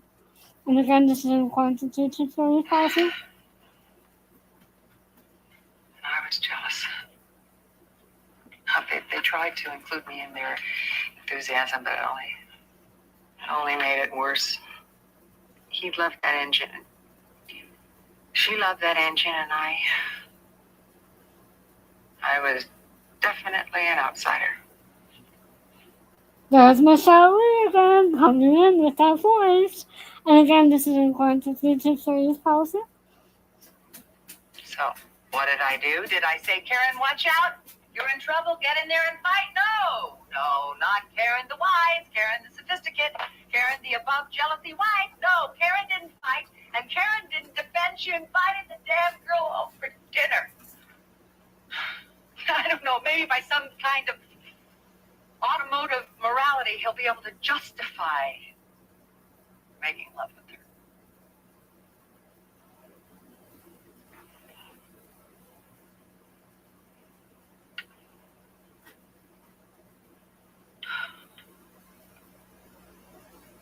She reached him someplace I never go.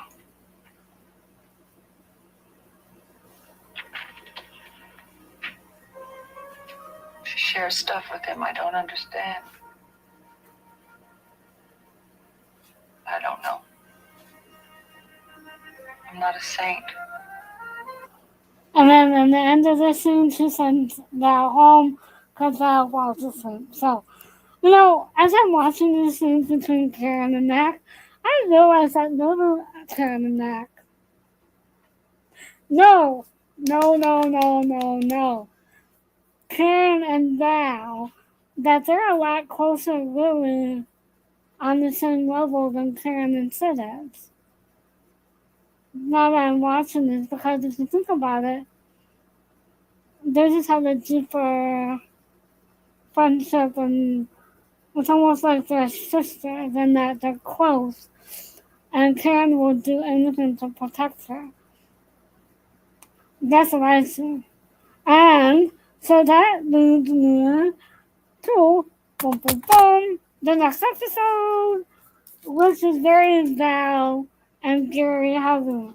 So again, the last couple of episodes we didn't see a lot of Gary and Val, but this episode is all about Val and Gary and a little bit about Kenny and Ginger. So this episode is called The Loudest Word. So we open up at the hospital. The doctor gets test results, and he tells the doctor to leave the file here. He hits it, and then it says Val renewing on it. So then he leaves. Then we see that Val is in the kitchen, in her kitchen, with Karen yet again, her best friend, and she gets a phone call. And the doctor tells her to come in to the office to see him and to bring Gary. And has this look on her face like, what? What is it? What's wrong? So that was concerned, and the doctor wants to see them both. Karen is concerned, and God tells her, don't worry, it's just something that I had to have done, and I'm not worried about it, and neither should you. And then next we see that not Kenny. Yeah, I'm getting my guys all mixed up. Next, we see that Gary and Val are driving to the doctor's office, and Gary didn't know until now about what Val had been going through. And I think part of that is because of the fact that Gary did cheat on Val, and so maybe she just didn't feel like telling him about it, and that it was nothing really that scary at the time. Um, so next we see that Kenny is in the parking lot, or is at the park, looking at all the couples together, and some are having a baby, and so he's a little bit jealous. Next we see that the doctor comes in, and then that's all we see to talk to them, Val and Gary. And then next we see that Ginger is in school, and sees Kenny, and Kenny tells her that he wants to be there and help raise the baby. However, Ginger is not sure she can count on Kenny. Next, we see Gary, and Karen they're in the new kitchen. And Gary says that it is malignant, and we see that Val is okay, but Gary is not. Val walks out, and Gary said that Val didn't tell you the worst of it.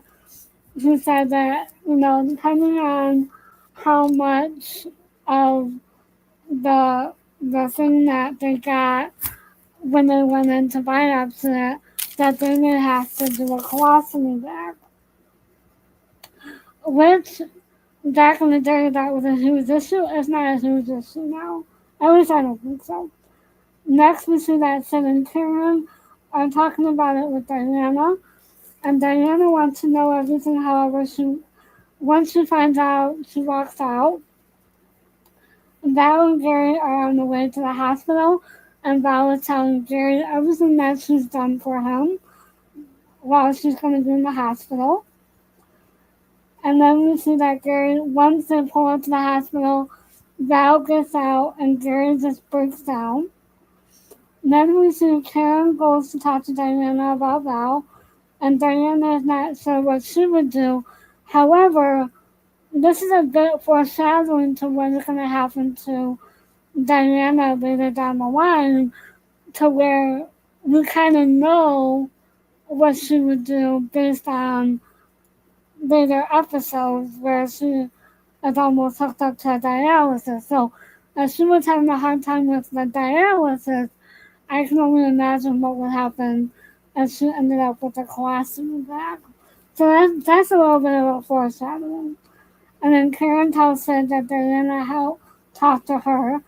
Karen asked Sid about what he would do if Karen was in that situation, and Sid said, well, I would be mad about it, but I'm not going to stop loving you.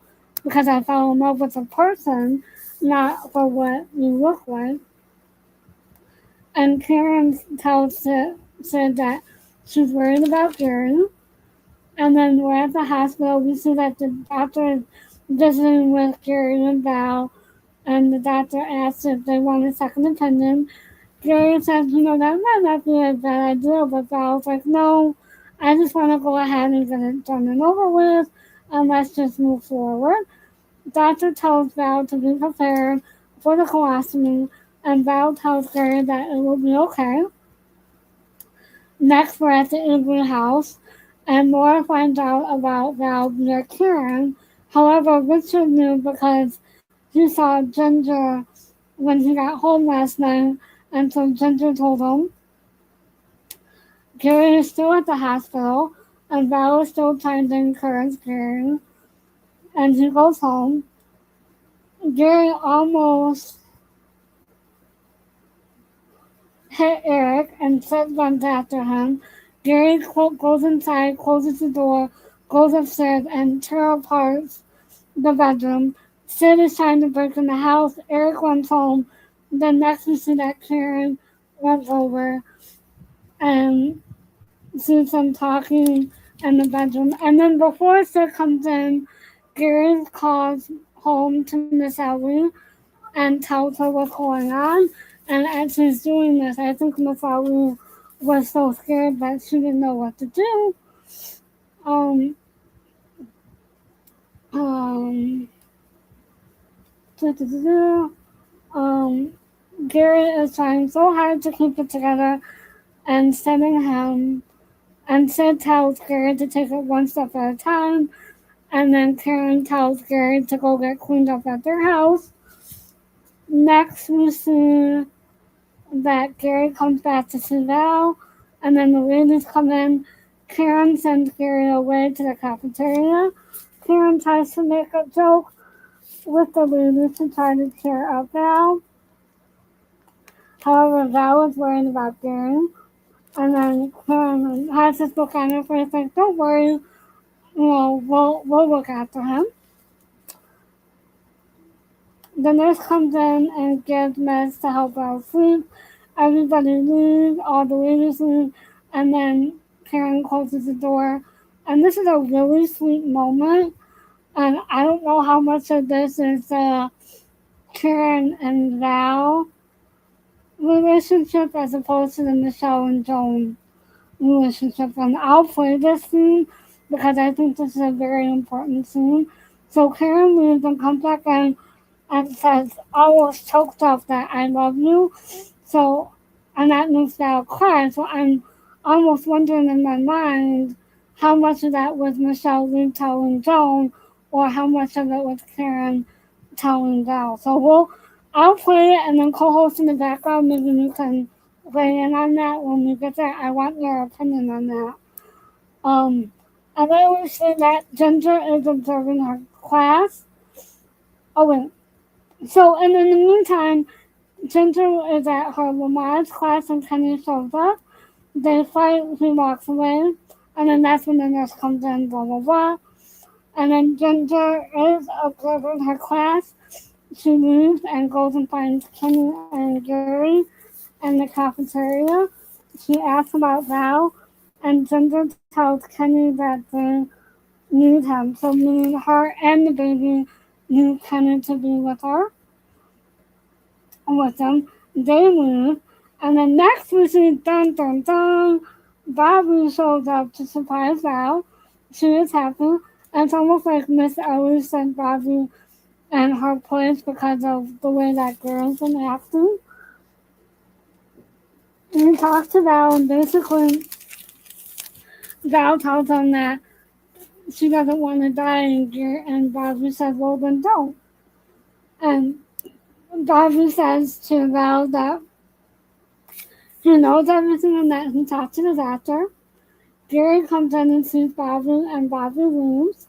Next, we see that Val and Gary need to talk, and then Gary was there overnight. Next, we see that the nurse comes in, gives her some sleeping medicine, and then the orderly comes in to take Val down to surgery. Gary walks with her. Val tells Gary that she is not afraid, and then Gary goes to wait with Bobby. Bobby asks Gary if he is better than when he called home.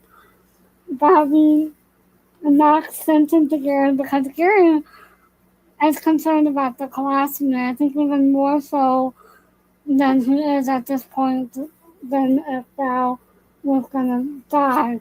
And so Bobby is trying to knock some sense into him. Um,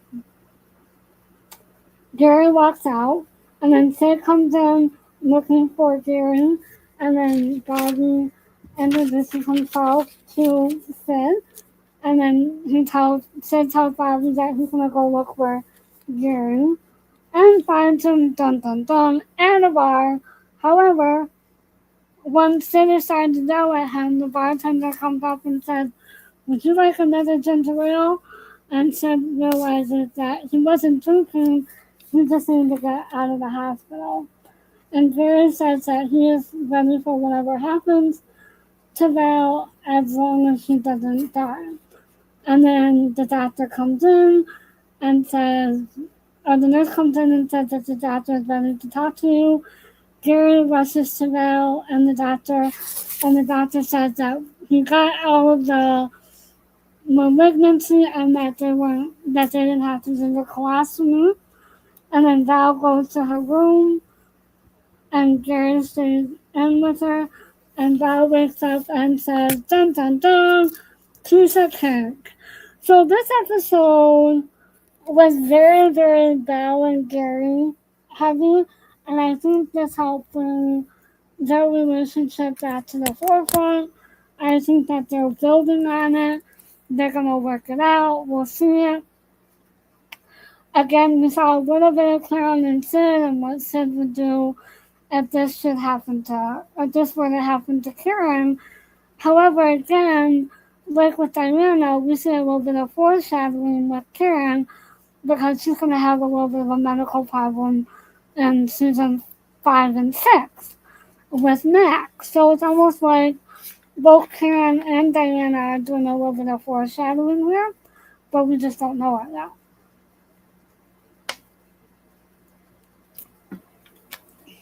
And then again, right now is the relationship between Karen and Val for me because I can relate that to my relationship with my best friend. It's almost the exact same thing. Fun fact, I'm a brunette, my best friend is a blonde, so go figure. Ha! It works out, right? Blondes and brunettes get along very well. They're yin and yang, right? So, so I guess with that, I think that Val and Karen's relationship or friendship is a lot stronger than Karen and Sid is, from what I can see. And again, I'm wondering if it's because of the way that the censorship was in the 80s to oppose the early 80s to oppose to when Mac came on and they had a little bit more freedom, or maybe Mac, Kevin Dobson knew them have a little bit more freedom with it, and it just got past the censors.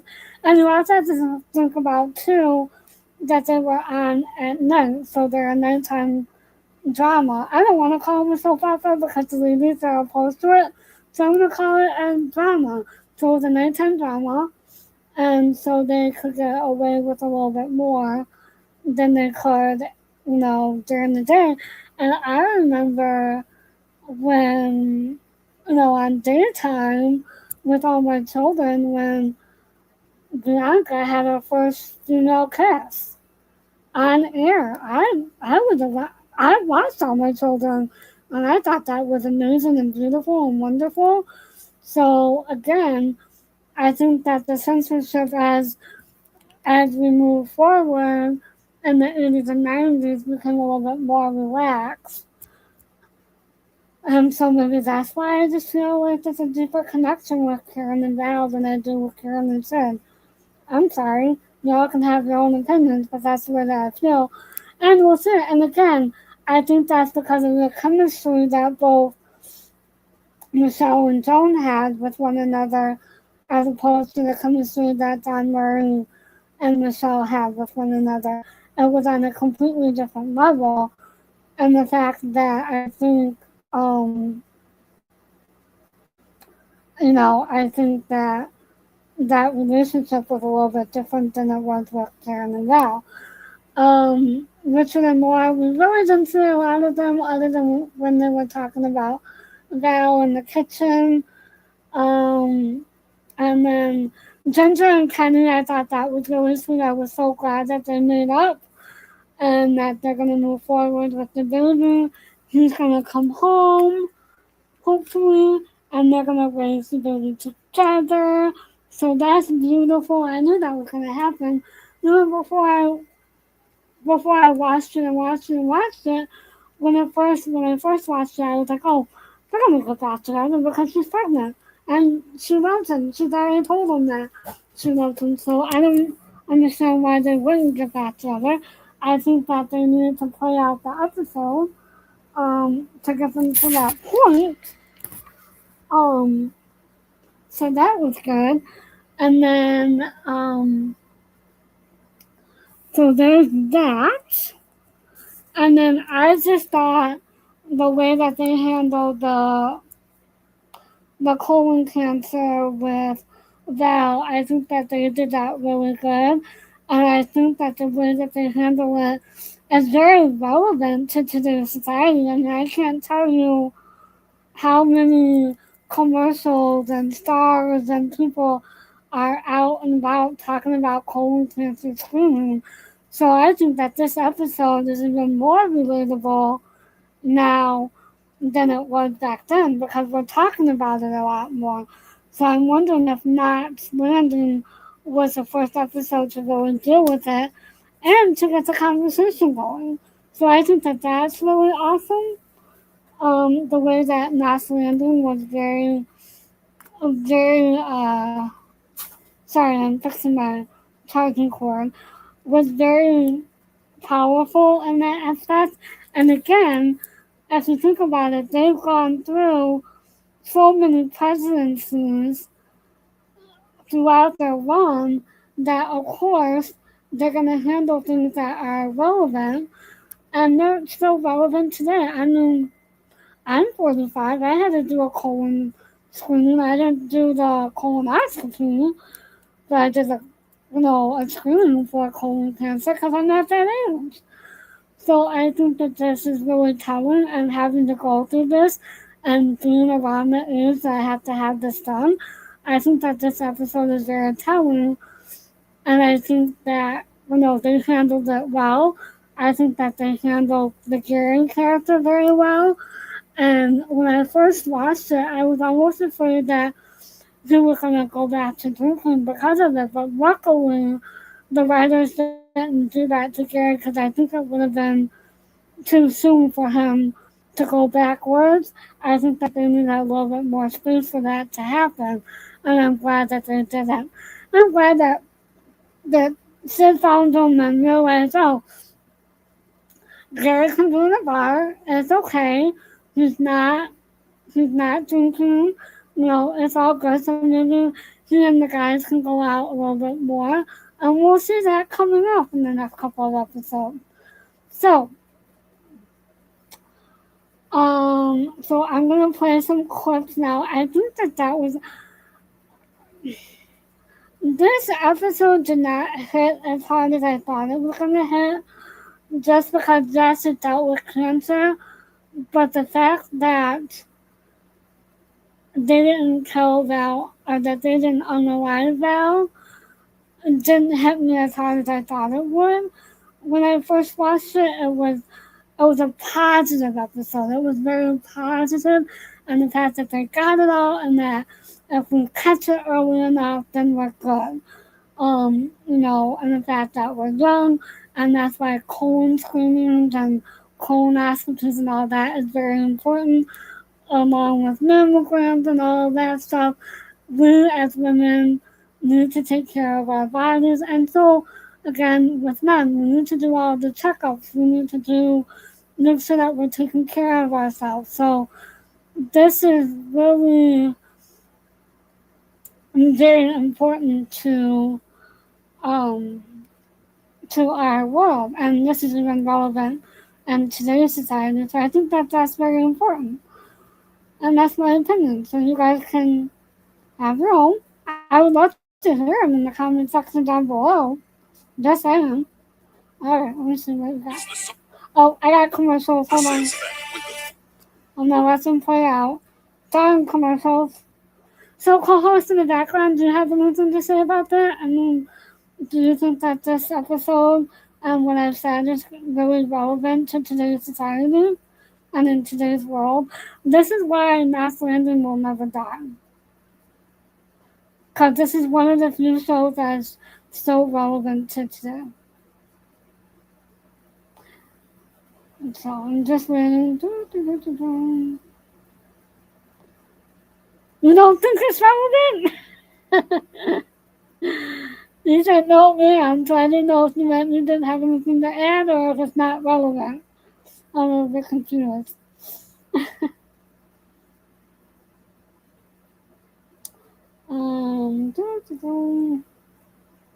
I'm just waiting a stupid ads on TV.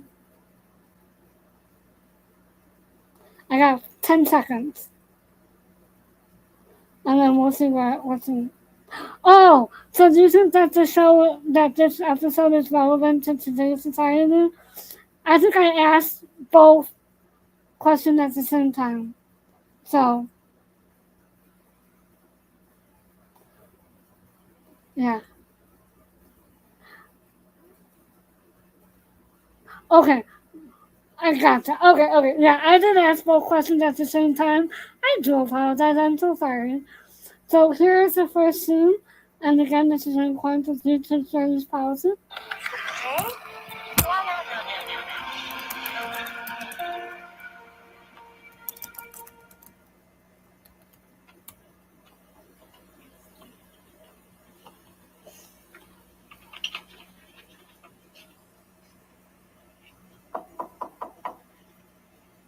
Diana? Come in.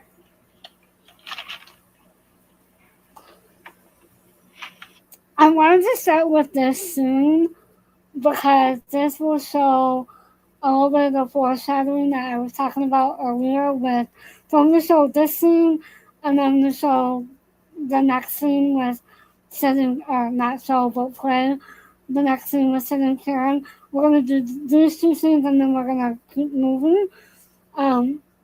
So again, this is going to be a little bit of a foreshadowing with what's going to happen with Diana in the future episodes. And again, this is in accordance with YouTube series policy.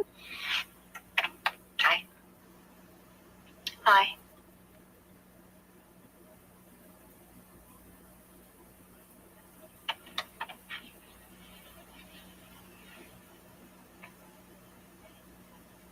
This is awful, Ma.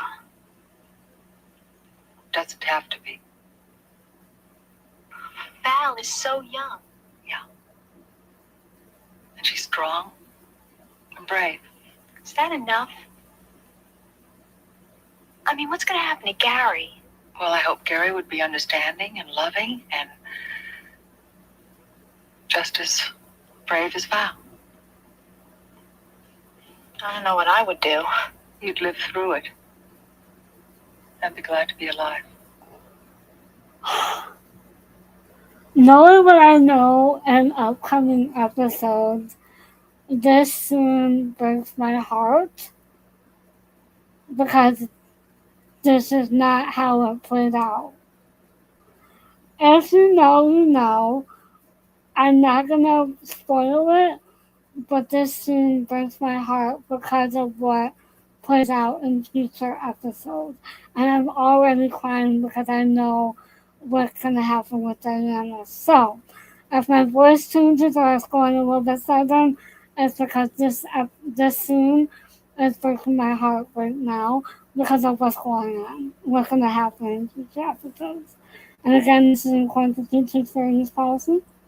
You know, when a man and woman love each other, Don't. Ma, no heart-to-heart talks. You don't have to protect me from this. You really don't.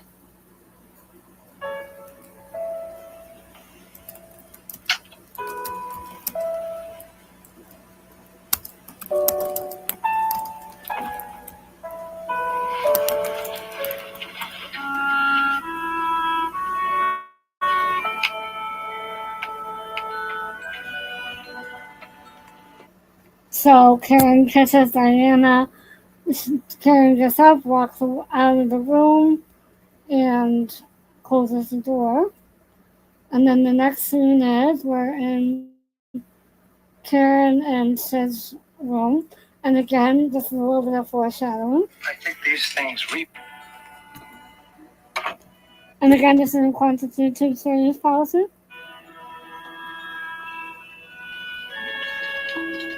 you know, I think these things reproduce themselves. He's not wrong about the hangers. He told him like 3 hangers.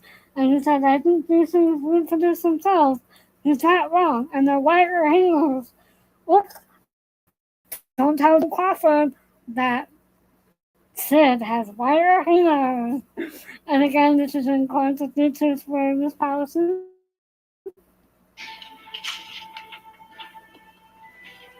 Did you talk to Diana? She talked to me. There's no little girl left in her. Sid? Mm-hmm. If it happened to me, Am I buffering co-host in the background?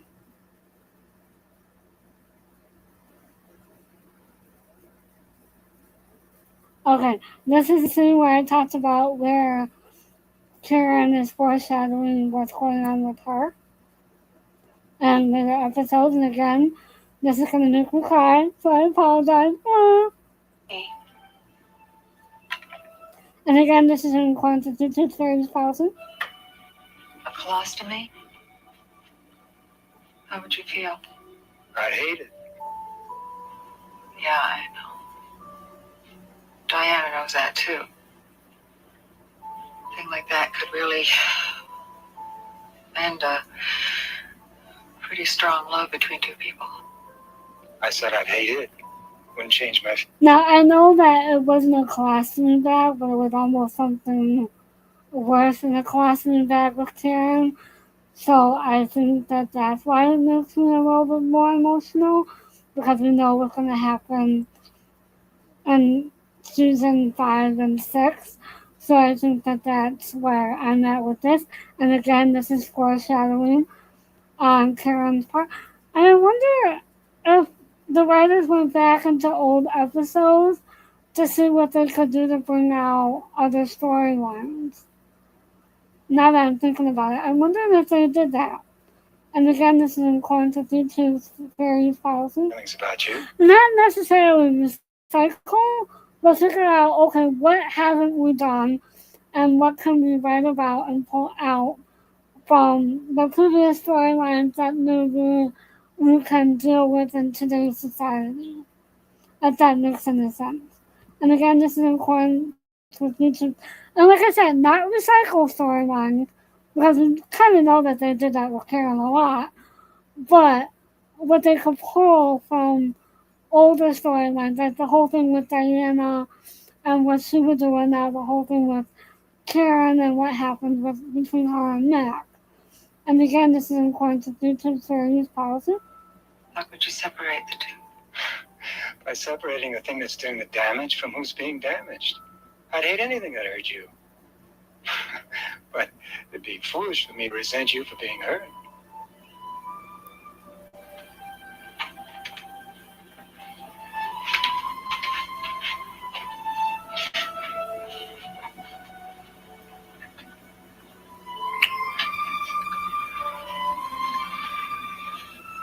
You become attracted to a girl, maybe because of her pretty eyes and cute little nose, her beautiful mouth. But you fall in love with a person.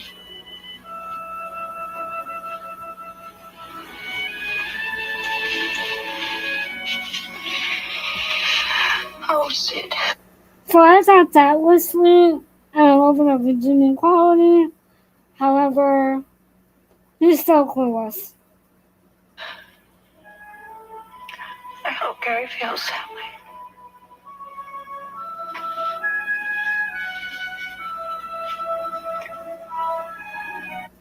And again, they probably could have done a little bit more with this. But again, I think it was with the censorship that they that they didn't want to do that with them. Okay, so now we're gonna go on. Oh, sorry. Um, I don't want to play that soon because that's just a lot of Jerry knocking stuff down. So we're gonna go to this. This will be the last thing that I play. And again, this is in quantity to service policy. Clench his pillow. Why? Well, I don't know. I guess it just absorbs some of the pain. Okay, so this is Gary and Val. Gary walks in while Valen was practicing her exercises after surgery.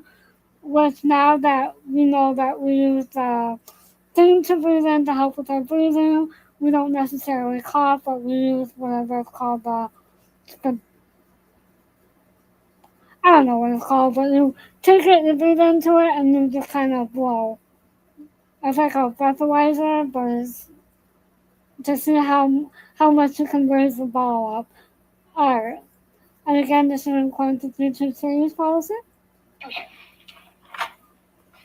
Can we come in? Oh, are you kidding? Come on in. How's the patient? Oh, I'm fine. I'm just fine. Oh, Look at her nose. Hello, nice. Hi there. Hi, Laura. Gary, you look worse than she does. Why don't you get something to eat? We'll hold down the fort. Okay. See you later, darling. Bye-bye. Carl, it was really sweet of you all to come. We have a little sexy perfume here, guaranteed to work. Oh, that's perfect. Thank you. I'll try it out. Listen, I know why you picked this place. You got some cute interns around here. Oh, really? But you are lucky because all I've seen is nurses and more nurses, and all they ever want to do is just take my blood pressure. Be sure to get it back.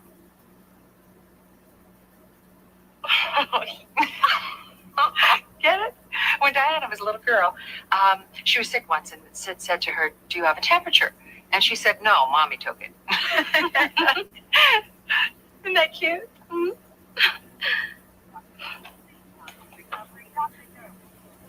Oh, Val, the kids send their love. Oh, I miss them. You give them hugs for me, will you? And again, this is where Val and Abby are kind of sort of still friends. Laura is just putting up with Abby because she's in the cul-de-sac and she's Karen's sister-in-law. Karen's putting up with Abby because she's Sid's sister. So it's a big old circle of everybody is just putting up with Abby just because of their relationship with her. So, and again, this is in quantity to series policy. Sure will. Val, you look great. Really? Well, I'm doing fine. I really am. I'm a little bit nervous, maybe. Don't be. I know. It's just that. It's just what, honey? I don't know. I just worry more about Gary. Tried so hard to help him, and I just didn't want to really be adding to his worries. Oh, don't be silly. You haven't done anything. I don't think he thinks that either. Yeah, I know, but we've kind of had our ups and downs lately. I almost think that he wishes it were happening to him so that I wouldn't have to go through it. Val, Gary's strong. He's going to be okay no matter what happens. Yeah. You're right, I know. Yeah. Thank you for coming. Val reaches for Karen's hand and no one else's. And again, this is in quantity to series policy. I'm going to let this scene play out just a little bit more. Hello to the second person who joined us. And again, this is in quantity to series policy. Lamar's prepared Charvard class will begin in 5 minutes in room 203. What are you doing? Sorry, wrong one. Alright. Sorry. Now, again, this is in quantity to series policy. And yellow to sleep.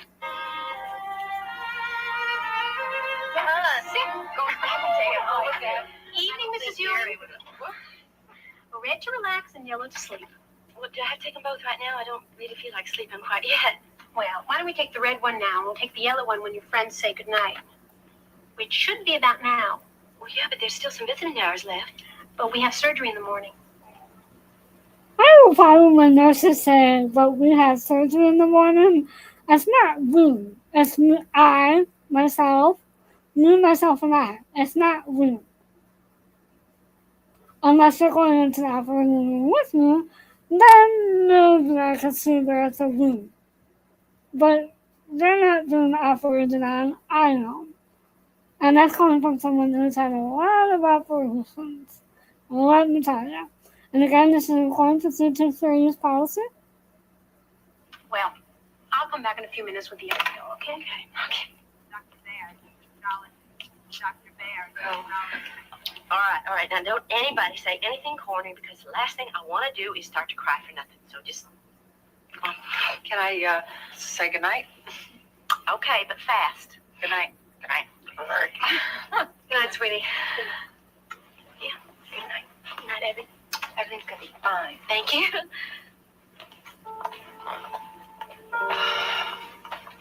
Well, come on, Karen.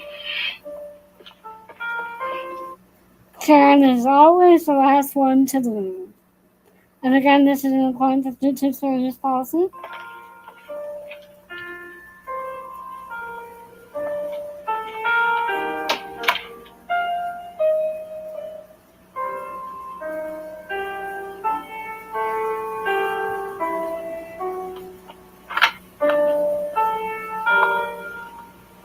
I love you.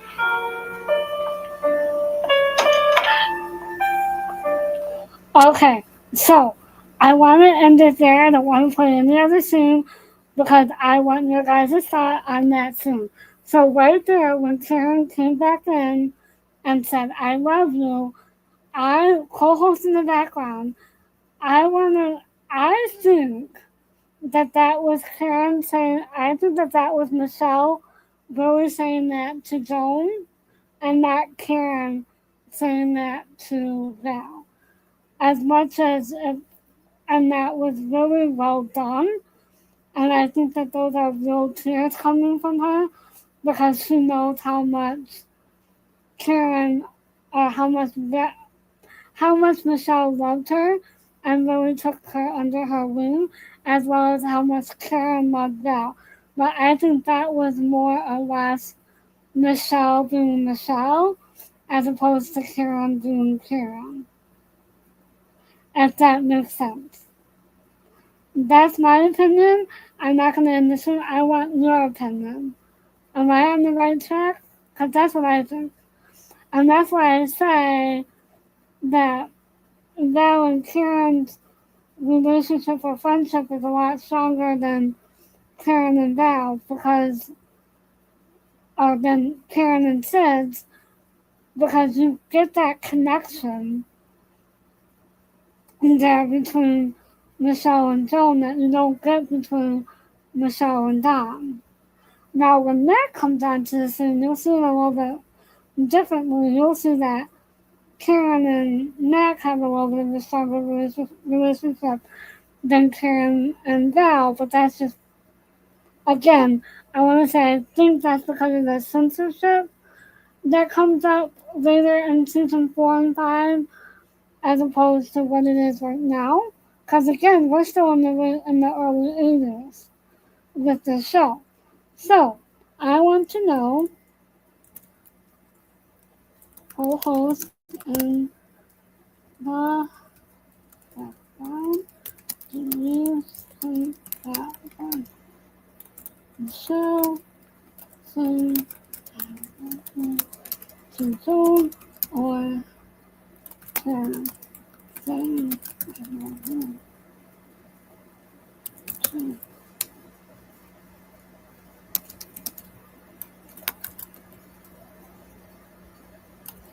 okay, so I kind of want to get her reaction, and then once I get that, then I will end the stream.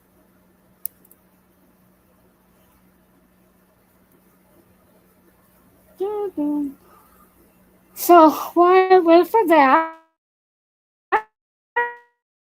I'm going to go ahead. So again, thank you for joining. Um, it is. Hold on. I think I got frozen. Okay. Um, So, and yeah, that's what I thought too. Yeah, just the way that she said it, and the fact that Val started to cry, I think that that was really Joan crying, and I don't know how much of that was really written in the script, because you can't fake a cry like what Joan was doing. It seemed real to me. Alright, so I'm gonna end it here. So do not forget. I think I forgot to say this in the beginning. Do not forget to do the YouTube things. Like, subscribe, share, and also listen in the comment section in the description box down below. It's the We're Not Done Yet podcast, the CG Circle channel, and today's episode of the We're Not Done Yet podcast. So go ahead and check those out. Let's get them some traction over there. Get them some views and just let them know that I sent y'all. And I would love to read their comments. And I'm not getting a lot of comments, but I would love to read them. And we'll probably finish this up tomorrow. So then maybe Thursday and Friday we'll start season 3, which again we'll probably do anywhere between 2 to 4 or 5 episodes on season 3, depending on the storyline. If the storylines call for it, I think once we get to season 3, the storylines will call for it a little bit more. And then, yes. And then once we get to season 4, then we'll go one episode at a time because I want to spend a little bit more time on each episode as opposed to just breaking it down very quickly. I'm actually going to maybe play the whole episode and then we'll talk about it. So, like, kind of like what I'm doing now, but then we'll just play the whole episode. I'll break it down and then we'll talk about it as we go through the episode. I think now, with the way that the episodes are, and the fact that they're now just becoming more of a storyline and kind of threaded throughout each episode, it's a little bit more difficult, which is why it's a lot easier to break it down. And once we get to season 4, since I am going to do that, then I won't need to take notes. We'll just run through it together and we'll just watch it one together. And so we'll do it that way because I know that there's a lot of episodes. So I kind of want to get through seasons 1 through 3, and then we'll just do it that way. So does that sound good, co-host in the background? Because I know that I played clips and we talk about it, but now that I'm thinking about it, maybe once we get to season 4, then I can do it that way and break it up, and then we can talk about it, and then we'll go from there. I know that other people will put it on the screen and let it play that way. I haven't decided if I'm gonna do that because I don't want to get copywritten. Um, so, but that might not be a bad idea, just so that you can see it. I'm not gonna edit it. I'm gonna do it live. I just don't want to get copywritten, so that's why I'm doing it audio only. So I would suggest if you want to follow along, maybe get on the, I think it's on Tubi and Plex for free. I don't think Amazon has it for free. I think you have to buy it off of Amazon. So Tubi and Plex I know is for free. So you can almost like watch it while we go through it and then you can see the scenes as they're being talked about and then we'll stop and talk about it. So we'll almost treat it like a book club. So we'll just play it a little bit at a time. We'll talk about it probably like it'll take a while to get through one episode, so that's why we're gonna do only one episode at a time, and we'll do it live, and then we'll go from there. So I think that that's what we're gonna do. I think that's gonna be more. Oh, doesn't that sound like a lot more fun? Like I said, I just don't want to do it now, just because we're just now getting the stories threaded through each episode, and we're not seeing a lot of the couples in every episode. To whereas with season 4, it's like boom, everyone is almost in every episode in one way or another. So we'll just, and there's a lot more going on. I think, if I'm not mistaken, season 4 we're also introduced to Chip, like mid-season, if I'm not mistaken. So yes, so all of that is gonna be played out. So we're just gonna do it that way. So again, season 4, we're gonna treat it like a book club. I'm gonna play the audio. However, and I'll be looking at my screen, but I would suggest that maybe if you want to watch it on your device or your computer, go ahead, get it. It's on, like I said, Tubi for free, Plex for free, and I think Amazon you have to buy it, but I'm not 100% sure. And then we'll go from there. So let's just get to the rest of season 2 and season 3, and then we'll go from there. And again, don't forget to do the YouTube things, like, subscribe, share, comment. Go check out the We're Not Done Yet podcast, Suzu Circle channel, and the We're Not Done Yet podcast that dropped today, which I left a comment on Donna Mills' Instagram. Again, I left another comment, so go check out their Instagrams. So that you can interact with them. They love to interact, or they love to.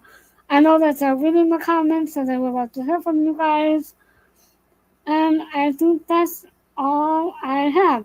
Oh, and don't forget, if you love Betty White, if you love Kojak, if you love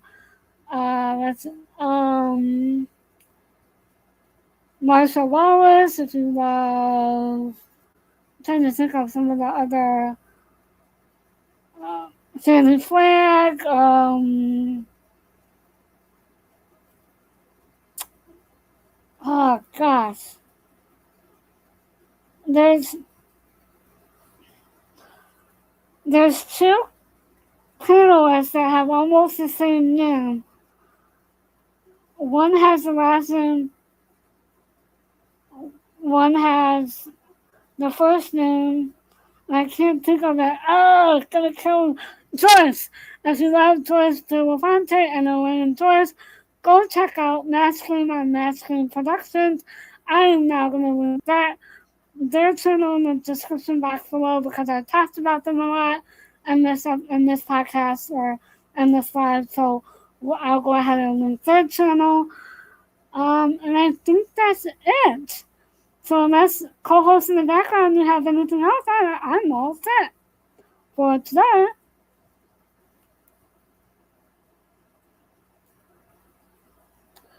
Yeah, I really like the friendship between what Miss Michelelee and Joan Van Ark have, and now Donna Mills, because I think Donna Mills was really a part of that friendship until a lot later after the show ended, because she ended up leaving the show, I think, in the 10th season. If not, alright. So I am all set. So go ahead and enjoy your guys' day and make it a great day, y'all. Bye.